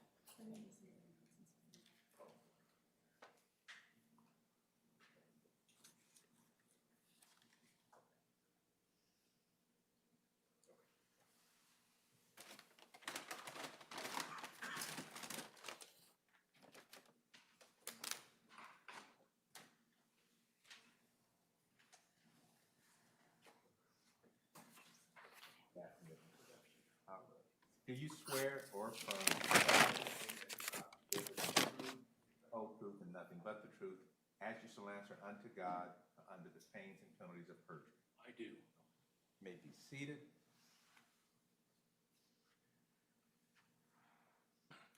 All right. It is important that you speak into the mic so that the ladies and gentlemen of the jury can hear you. And it's important as well that you speak verbally, because it is difficult to hear or to interpret that as well. So at this time, for the record, if you please, state your name, spelling your last. John, middle initial A, Daniels, Daniels. All right. You may inquire. Thank you, Your Honor.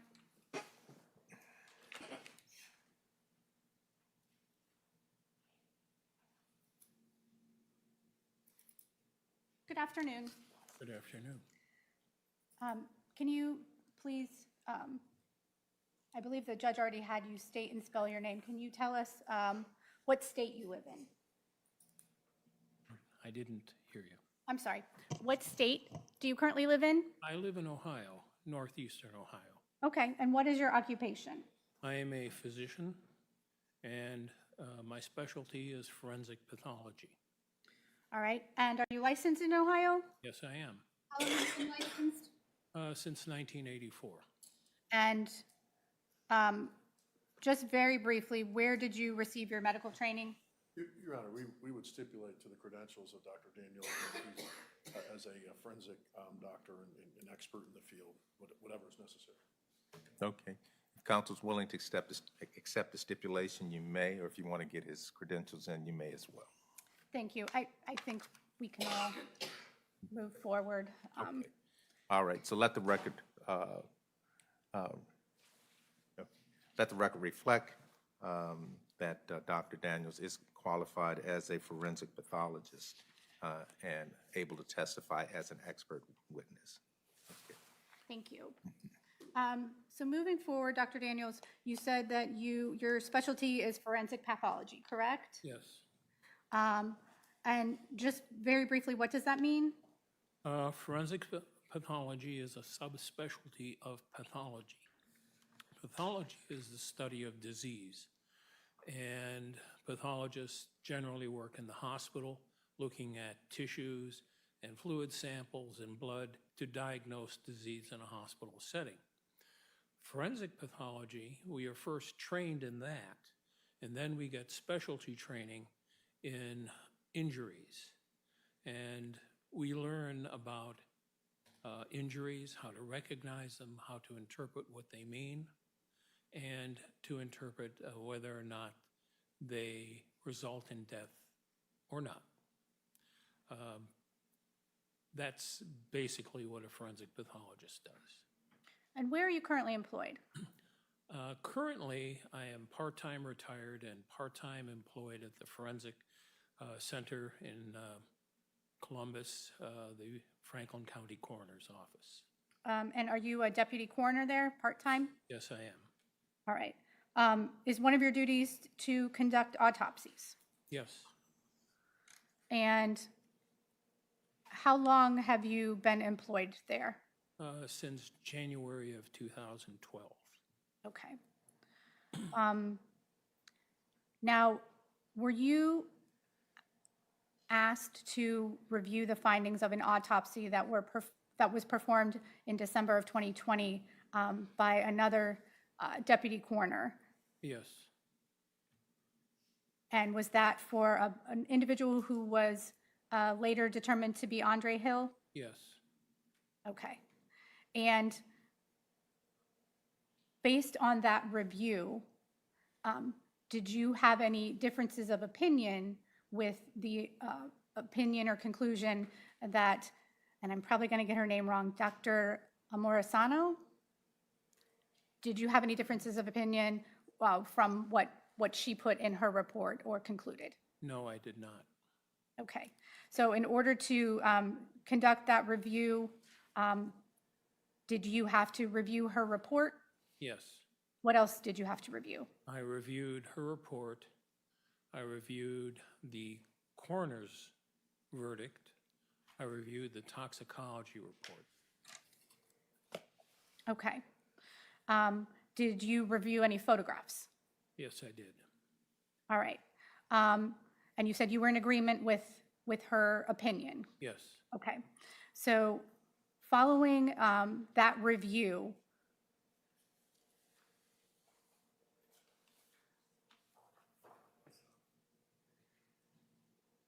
you essentially wrote a report that just said you were in agreement with her report, correct? Yes, I wrote a supplemental report that said I agreed with her findings. Okay.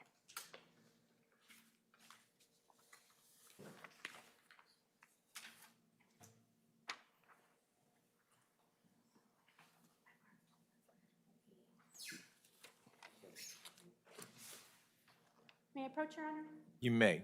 And hand me what's marked as State's Exhibit E, and then also double E. Okay? Yes. Can you just identify what State's Exhibit E is? State's Exhibit E is the coroner's report, the autopsy report, and the toxicology report for Andre Hill. Okay. And then State's Exhibit EE? That is my supplemental report in which I said I am in complete agreement with Dr. Amorisano's conclusions. All right. Take a moment and look at State's Exhibit E, which is the initial report, correct? Yes. Can you tell us what was determined to be the cause of death in this case involving Andre Hill? The cause of death was multiple gunshot wounds,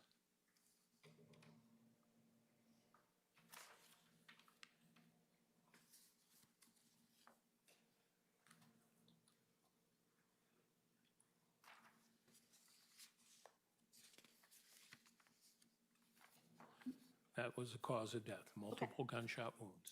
Okay. I'd like to go through what those individual gunshot wounds were.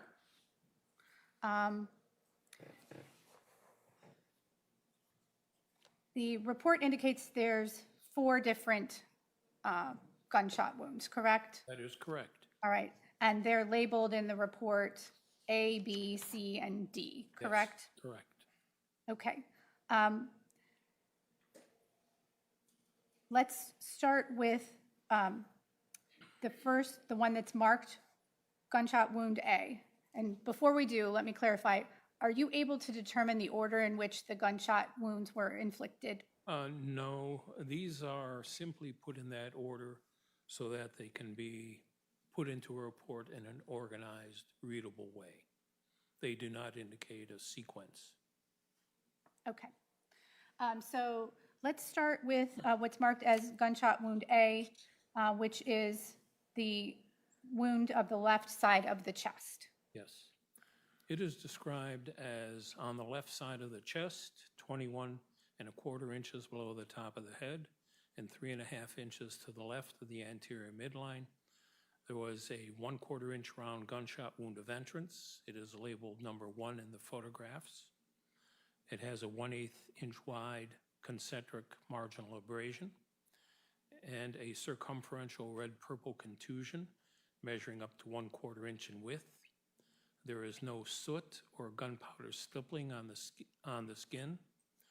The bullet injured skin, soft tissue, anterior left ribs numbers 6 and 7, the costal cartilage of the inferior rib cage, the anterior left 6th intercostal space. Intercostal space, I'm sure all of you have seen a diagram of how the ribs are arranged. The intercostal space is the space between the ribs, and it would be usually the rib below. So the 6th intercostal space, there will be a space between the 6th and 7th rib. Let's get back to it. The left hemidiaphragm, that means the left side of the diaphragm. The left lobe of the liver with a 3/4 inch lacerated defect with lacerations in the liver of 2½ and 2 inches in length. The stomach, pancreas with a 1 inch lacerated defect. The aorta with a 1½ inch lacerated defect just above or superior to the takeoff of the right renal artery. The posterior right 11th rib and intercostal space. A deformed jacketed bullet was recovered in the soft tissues of the posterior right 11th intercostal space. The bullet was labeled and placed in an evidence box. The bullet traveled from front to back, left to right, and downward. Associated with the gunshot wound were 1,900 milliliters of blood in the abdomen and pelvis, periaortic soft tissue hematoma, which measured 12 by 3 inches, gastric leakage, and hemorrhage throughout the wound tract. Thank you, Dr. Daniels. So you mentioned 1,900 milliliters of blood loss. Yes. Based on that, are you able to make any determination as to the severity of this particular wound and the impact that it would have on the life of Mr. Hill? Well, I can estimate through a formula called Nadler's formula, NADLER''S, that for a man of this height and weight, he has approximately 6,100 milliliters of total blood volume. So this represents a little less than 31% of his total blood volume. That's a significant amount that would put someone into shock. Okay. Would you consider this particular wound to be serious or fatal? It has fatal potential if it has lethal potential, and it is very serious.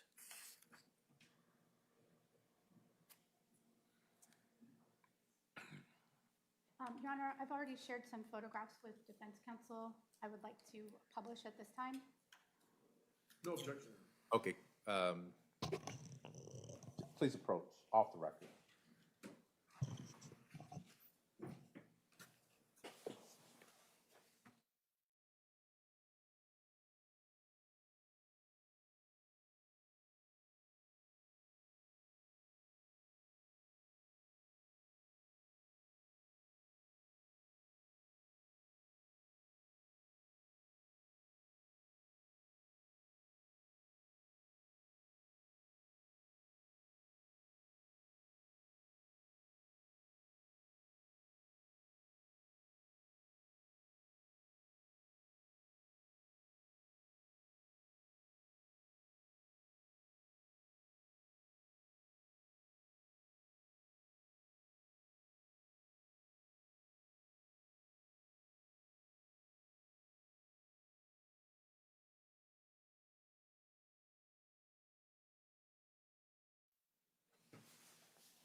Okay.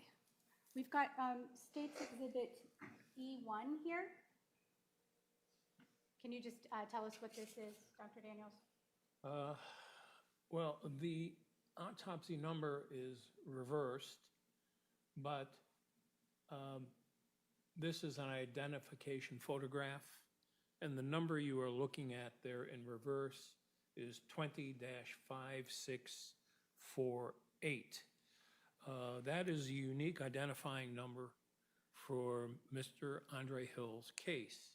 Every case that is admitted to the coroner's office has a unique number. The first two numbers are the year.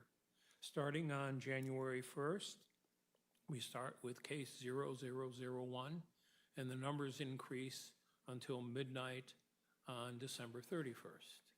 Every record, photograph, piece of paper, everything that the coroner may have in their records will be identified in this case by that number.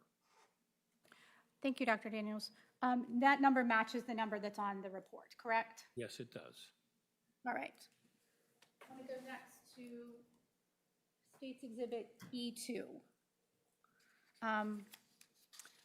Now, the report indicates, with respect to gunshot wound A, which is the wound of the left side of the chest, that it is labeled in photographs as number 1. That is correct. Is that the wound, the chest wound that we were just referring to? Yes, it is. That is the entrance wound. Okay. And you indicated that there was a projectile that was recovered in this, out of this wound? Yes. As a result of this particular bullet? Yes, a bullet was recovered. But State's Exhibit E3, can you tell us what this is? This is the bullet that was described in the gunshot wound of left side of the chest as labeled from right 11th intercostal space. Okay. And this is the wound that you had described with the 31% blood loss, and it punctured or disrupted the aorta. Yes, correct? Among other things. Okay. Now, I want to move on to what's marked in your report as gunshot wound B involving the upper right thigh. Okay, this is called gunshot wound of the anteromedial upper right thigh. Anteromedial, anterior, front. Medial means towards the midline. Lateral means away from the midline. So this is the front of the thigh, closer to the midline. It is located 31.5 inches above the bottom of the right heel. It was a 1/2 by 1/2 inch ovoid gunshot wound labeled as number 2. It has an eccentric marginal abrasion, most prominent at the 5 o'clock position, measuring 1/4 inch.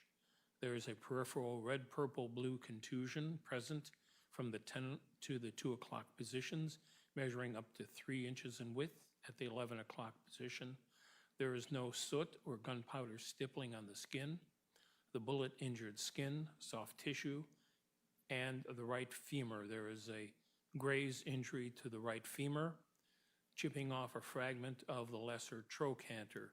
The lesser trochanter is at the top end of the femur, and it is near but not a part of the femoral head or the hip joint.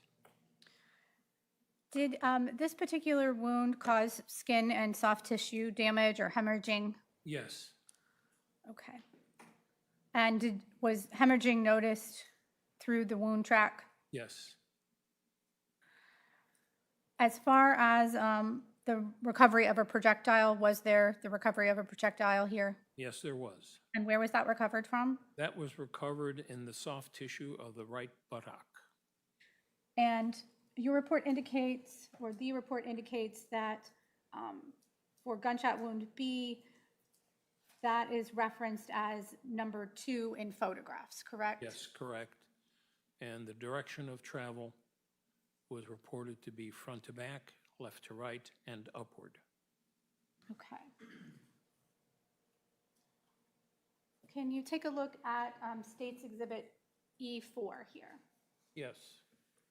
And we can clearly see number 2 marked in this photo, and that is the gunshot wound I just described. Okay. E5? And this is the bullet that was recovered from the right buttock. Okay. Next, I'd like to talk about what's labeled as wound C. In the report, the through and through gunshot wound of the lower right thigh. Yes. Can you briefly describe that wound and the passage of the bullet through the body of Mr. Hill? Okay, on the anteromedial aspect of the lower right thigh, located 24¼ inches above the bottom of the right heel, there was a 3/8 by 1/4 inch ovoid gunshot wound of entrance, labeled number 3, with an eccentric marginal abrasion most prominent at the 9 o'clock position, where it measured 1/4 inch. There is a peripheral red-pink contusion at the 3 o'clock position, which measured 1½ inches in width. There is no soot or gunpowder stippling. There is then the bullet injured skin and soft tissue, which is Dr. Marisano's way of saying it simply went through skin and soft tissue and hit no major blood vessels or anything else. On the posterior medial, so that would be the back of the thigh, on the side closer to the midline of the lower right thigh, located 23¼ inches above the right heel. So that would be an inch lower on the body than the entrance wound, was a 1/2 by 1/4 inch stellate lacerated gunshot wound of exit, labeled number 5, with circumferential extension lacerations of up to 1/4 inch. There's a red-purple contusion present at the 3 o'clock position. No bullet or bullet fragments were recovered, and the bullet traveled from front to back, from left to right, and downward, and there was associated hemorrhage along the wound track. Okay. I want to go back and just clarify a couple of things. You indicated this hit no major vessels and would have passed through skin and soft tissue. Is that right? Yes, And this would be what a layperson might call a through and through type of. through and through, yes. Okay, so no bullet recovered. Would it be fair to say that this particular projectile did not go through like the meat of the thigh, but more along the side? Can you describe that a little bit more? Well,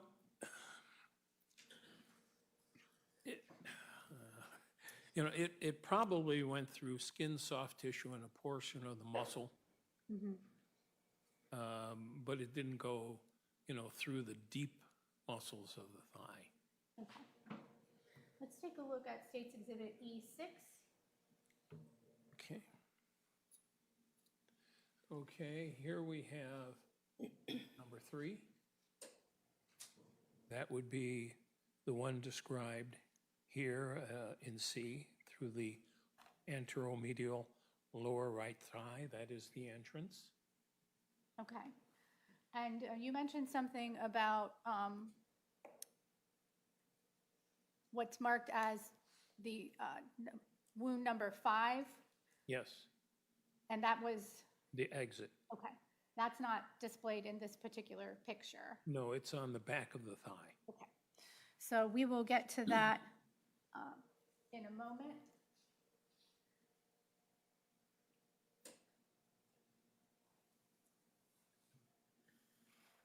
Skip that one. Go to State's Exhibit E8. This is the exit wound associated with the gunshot wound I just described. And it is stellate, as you can see. That is stellate, of course, meaning star-like. It has some tears and has a typical appearance of an exit gunshot wound. Okay. So number 3 was the entrance that we saw in the couple of prior pictures. Would have been Yes, E6, right? yes, And then the exit here in E8 is number 5. yes. And what you're looking at in this area here is the back of the knee. Okay.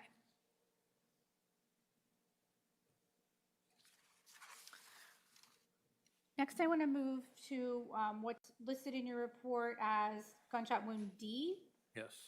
listed as through and through of the right leg. Can you describe the injury there? There is an entrance gunshot wound on the anteromedial, again, front towards the midline of the right leg. Dr. Marisano here is using very strict anatomical terms. Most of us think of, when we say leg, we mean something from the hip to the foot. In anatomy, strict anatomical science, the thigh is from the hip to the knee, and the leg is from the knee to the foot. So Dr. Marisano is using the term leg in that context. So this gunshot wound is below the knee. Okay.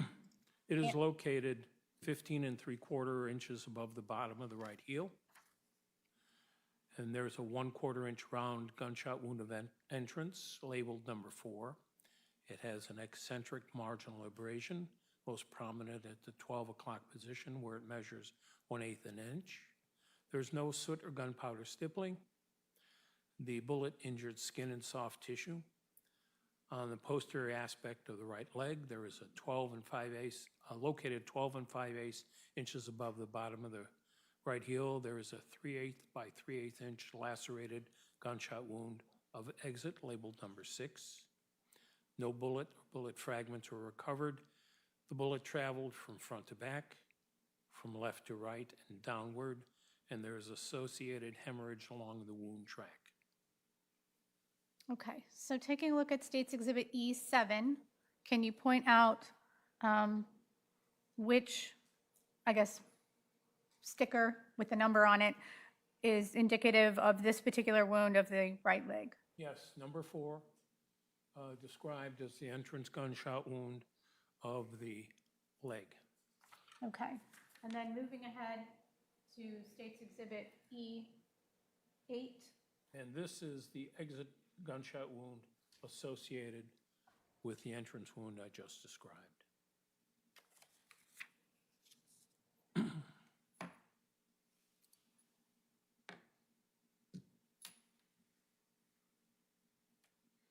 Okay. So, Dr. Daniels, in addition to these photographs and the injuries, the gunshot wound injuries that you've described, were any additional minor injuries documented? Yes, red-brown abrasions were found on the right parietal scalp. The parietal scalp is on the side. Anterior right leg, anterior left leg, 2, and posterior left leg, 3. And these are described as red-brown abrasions.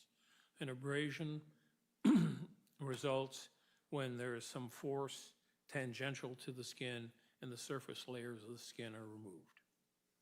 Thank you. Now, would it be fair to say that all of the wound courses or the path here was from left to right and front to back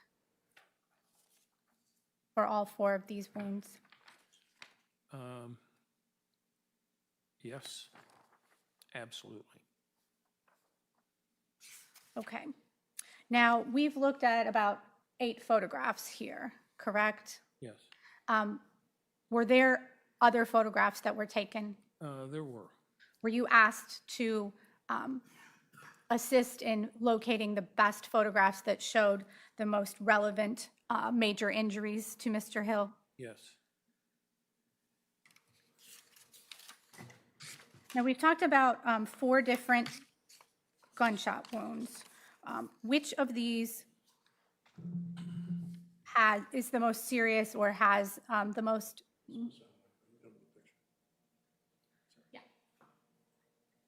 the most serious lethal potential?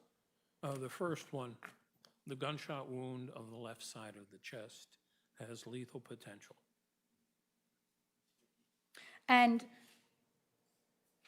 an individual who sustains that particular type of injury, would you be able to say how long it might be before a person would pass away from that type of injury without receiving treatment?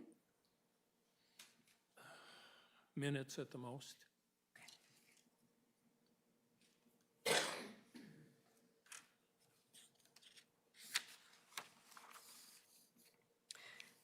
Now, I believe we covered this already, but just to be clear, are you able to determine the order in which the wounds were inflicted? No, I am not. Was there a toxicology analysis that was done involving Mr. Hill? Yes, there was. Could you turn to that section in your report or in the report?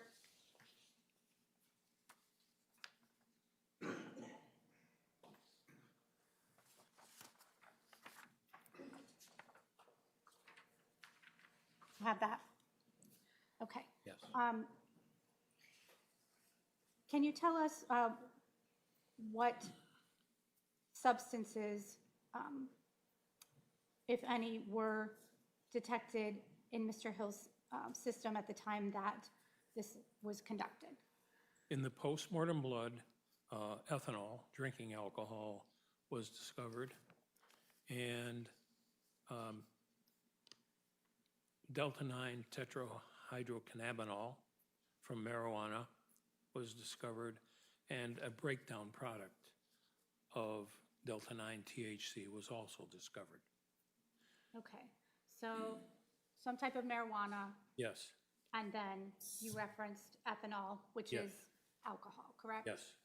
And what is the, I guess, volume or amount that was in the postmortem blood? The amount is reported as 0.013 grams per cent. Okay. And do you know what the legal limit for driving in Ohio is with respect to ethanol or alcohol? Yes, I do. Overruled. if he knows? Yes, I do know. What is it? It is 0.08 grams percent. 0.08. And here, Mr. Hills is what again? 0.013. And what impact, if any, would you expect that particular level of ethanol to have on a person's ability to react, respond? Well, it's a mild. Hold on one second, Don. Excuse us, ladies and gentlemen. Council, please approach.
may be seated, everyone. Thank you.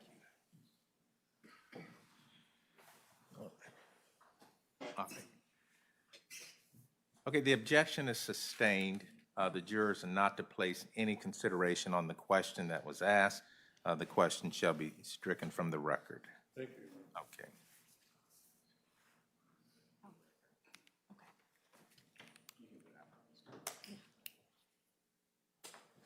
Dr. Daniels, just a couple of additional things.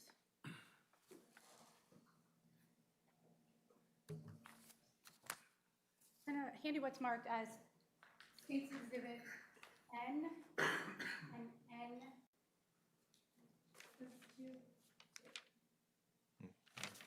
One. N1. And one. All right, so I'll give you both of these, and just gonna ask you to take a moment and look at them. Yes.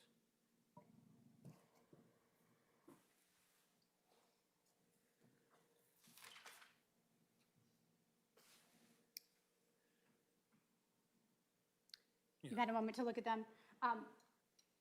N1, can you just tell us what's on the outside of the packaging there?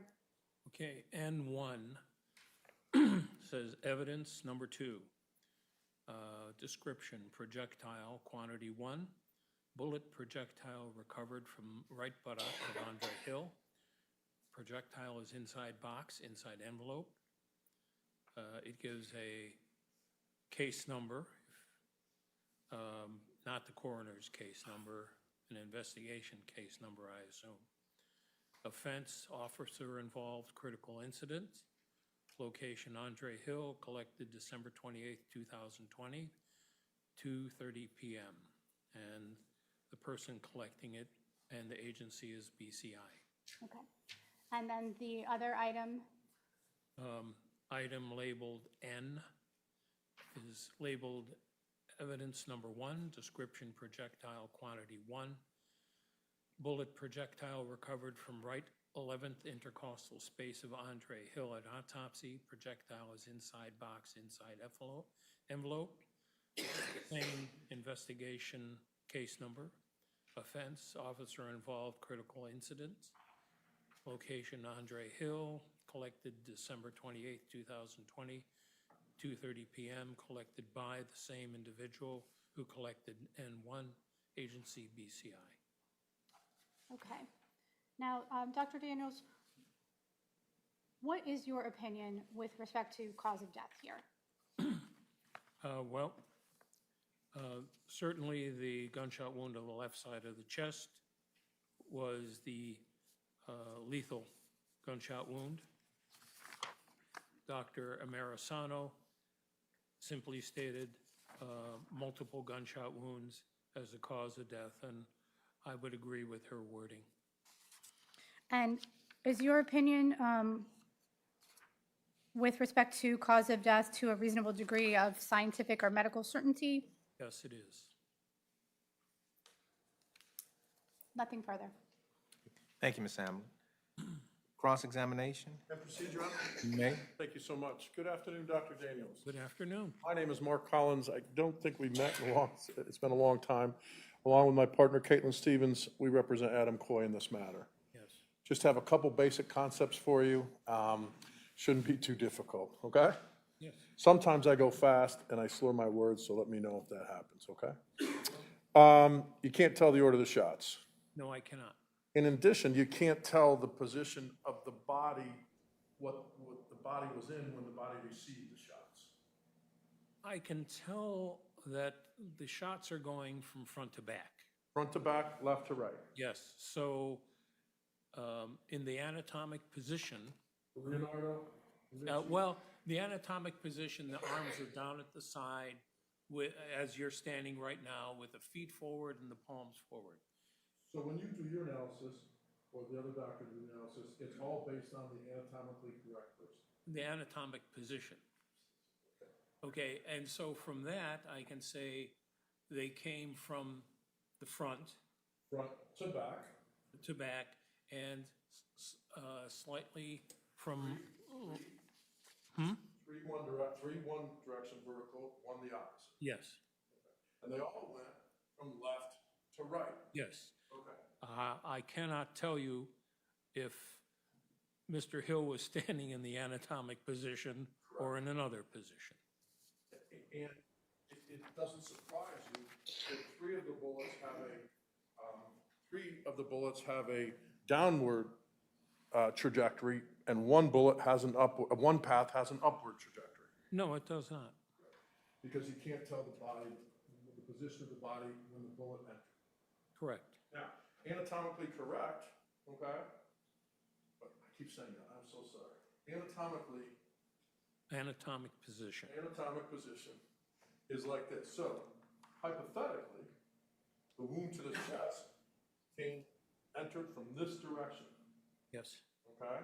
And it went left to right. yes, Okay, now, if the body hypothetically would, so the bullet would come right from here, so it's, Yes. I'm pointing to my left side of the chest. I see. However, if the body was positioned like this hypothetically, then the bullet comes from this direction and would be similar to left to right, front to back, Right, and either upward or downward. yes.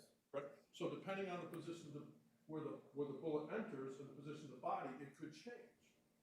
Well, the things that won't change is that the bullets all entered from the front. Correct, absolutely. Now, what posture Mr. Hill may have had? Was he standing straight up?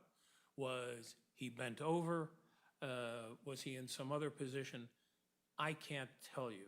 100%. All I'm asking is that with regards to the entrance, it can be consistent hypothetically if a body's position is straight ahead, the bullet has to come from right here. From that direction. But if the body's facing this way and maybe bent like this, it's still, now it has to come from this direction. It would still end up being front to back, left to right. Yes. Now, there's also, I believe, with regards to all humans are different how they react. So the cause of death here was gunshot wounds. Yes. And some people can be more ambulatory after a gunshot wound or a type of gunshot wound than others, correct? Yes. It's said that some people may be able to run a city block or something like that. Others may be not able to move at all. There are cases recorded of people running a block or 2 blocks with a lethal injury and then simply passing out and dying. And we call that ambulatory. Yes. Right. And then with regards, you mentioned there was no sit or stippling, so it wasn't a close range situation, and you can't really determine how far away the weapon was, so to speak. I can't, with a caveat that clothing can block soot or stippling. Okay. And to your knowledge, you don't know if there was any soot or stippling found on the clothing in this case? I never saw the clothing, and I have no report of the clothing. Okay.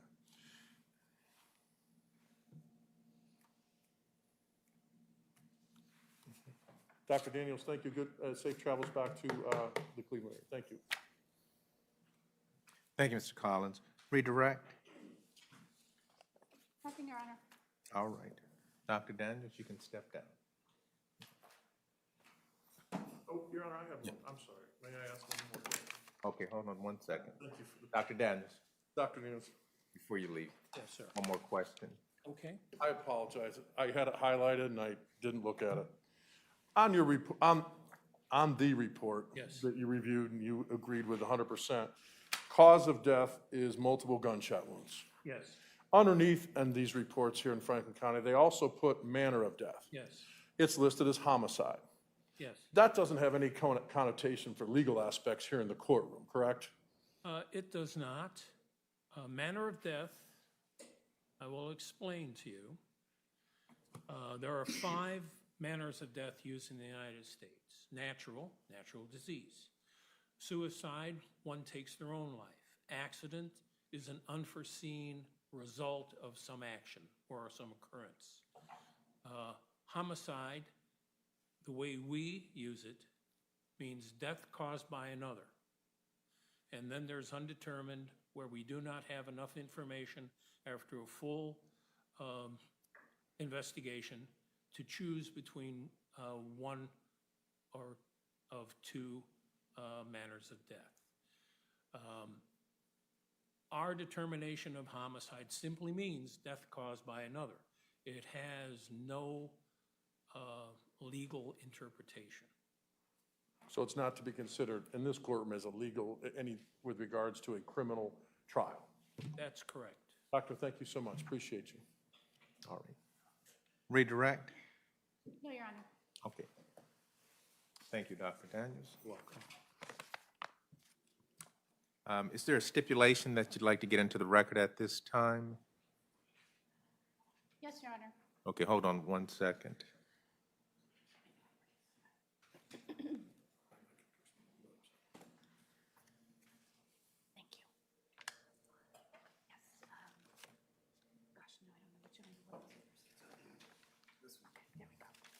There we go. Okay, ladies and gentlemen, as we're going through the jury selection process, we had talked about stipulations. Stipulations are facts that are agreed upon by the attorneys in the case. Many times, so a particular witness doesn't have to necessarily come in and testify regarding it. At this time, I think the state is going to read into the record a stipulation that you are to accept as evidence in this case. Thank you, Your Honor.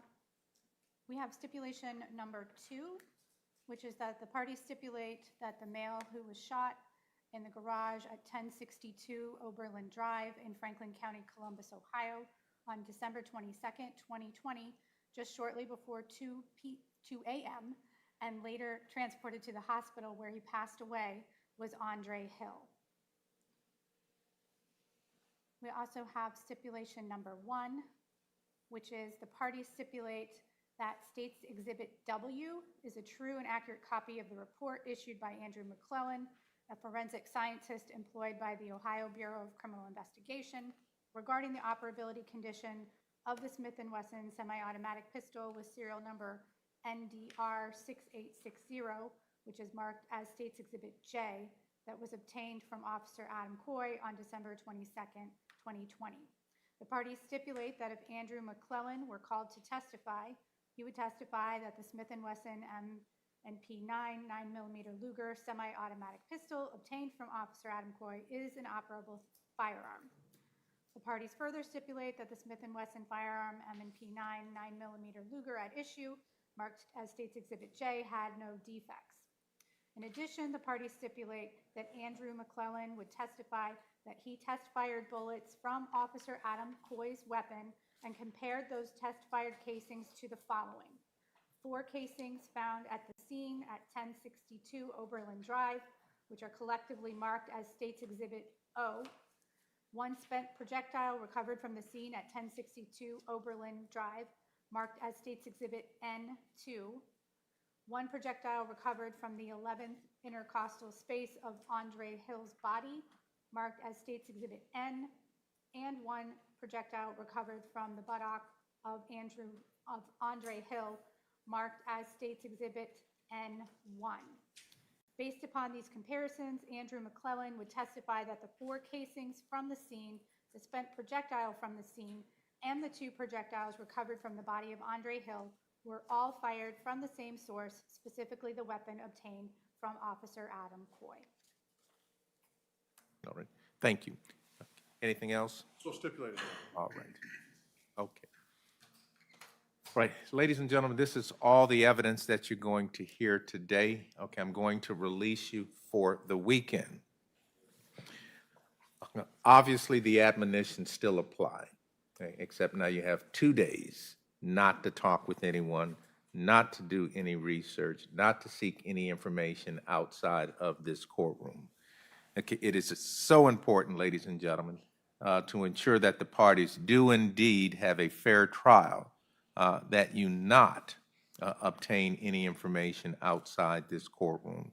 As I've already indicated before, friends, family members, significant others, if they want to ask you questions, tell them just wait until the trial is over, and that you'd be more than happy to talk with them, because my concern always is that they may begin asking things that have absolutely no relevance ultimately to your deliberations in this matter.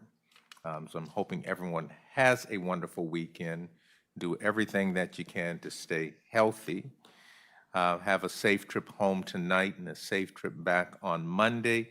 Need you here before 9 a.m. Come directly to the jury room, I would assume, yeah. Come directly to the jury room on Monday. All right. All rise for the jury.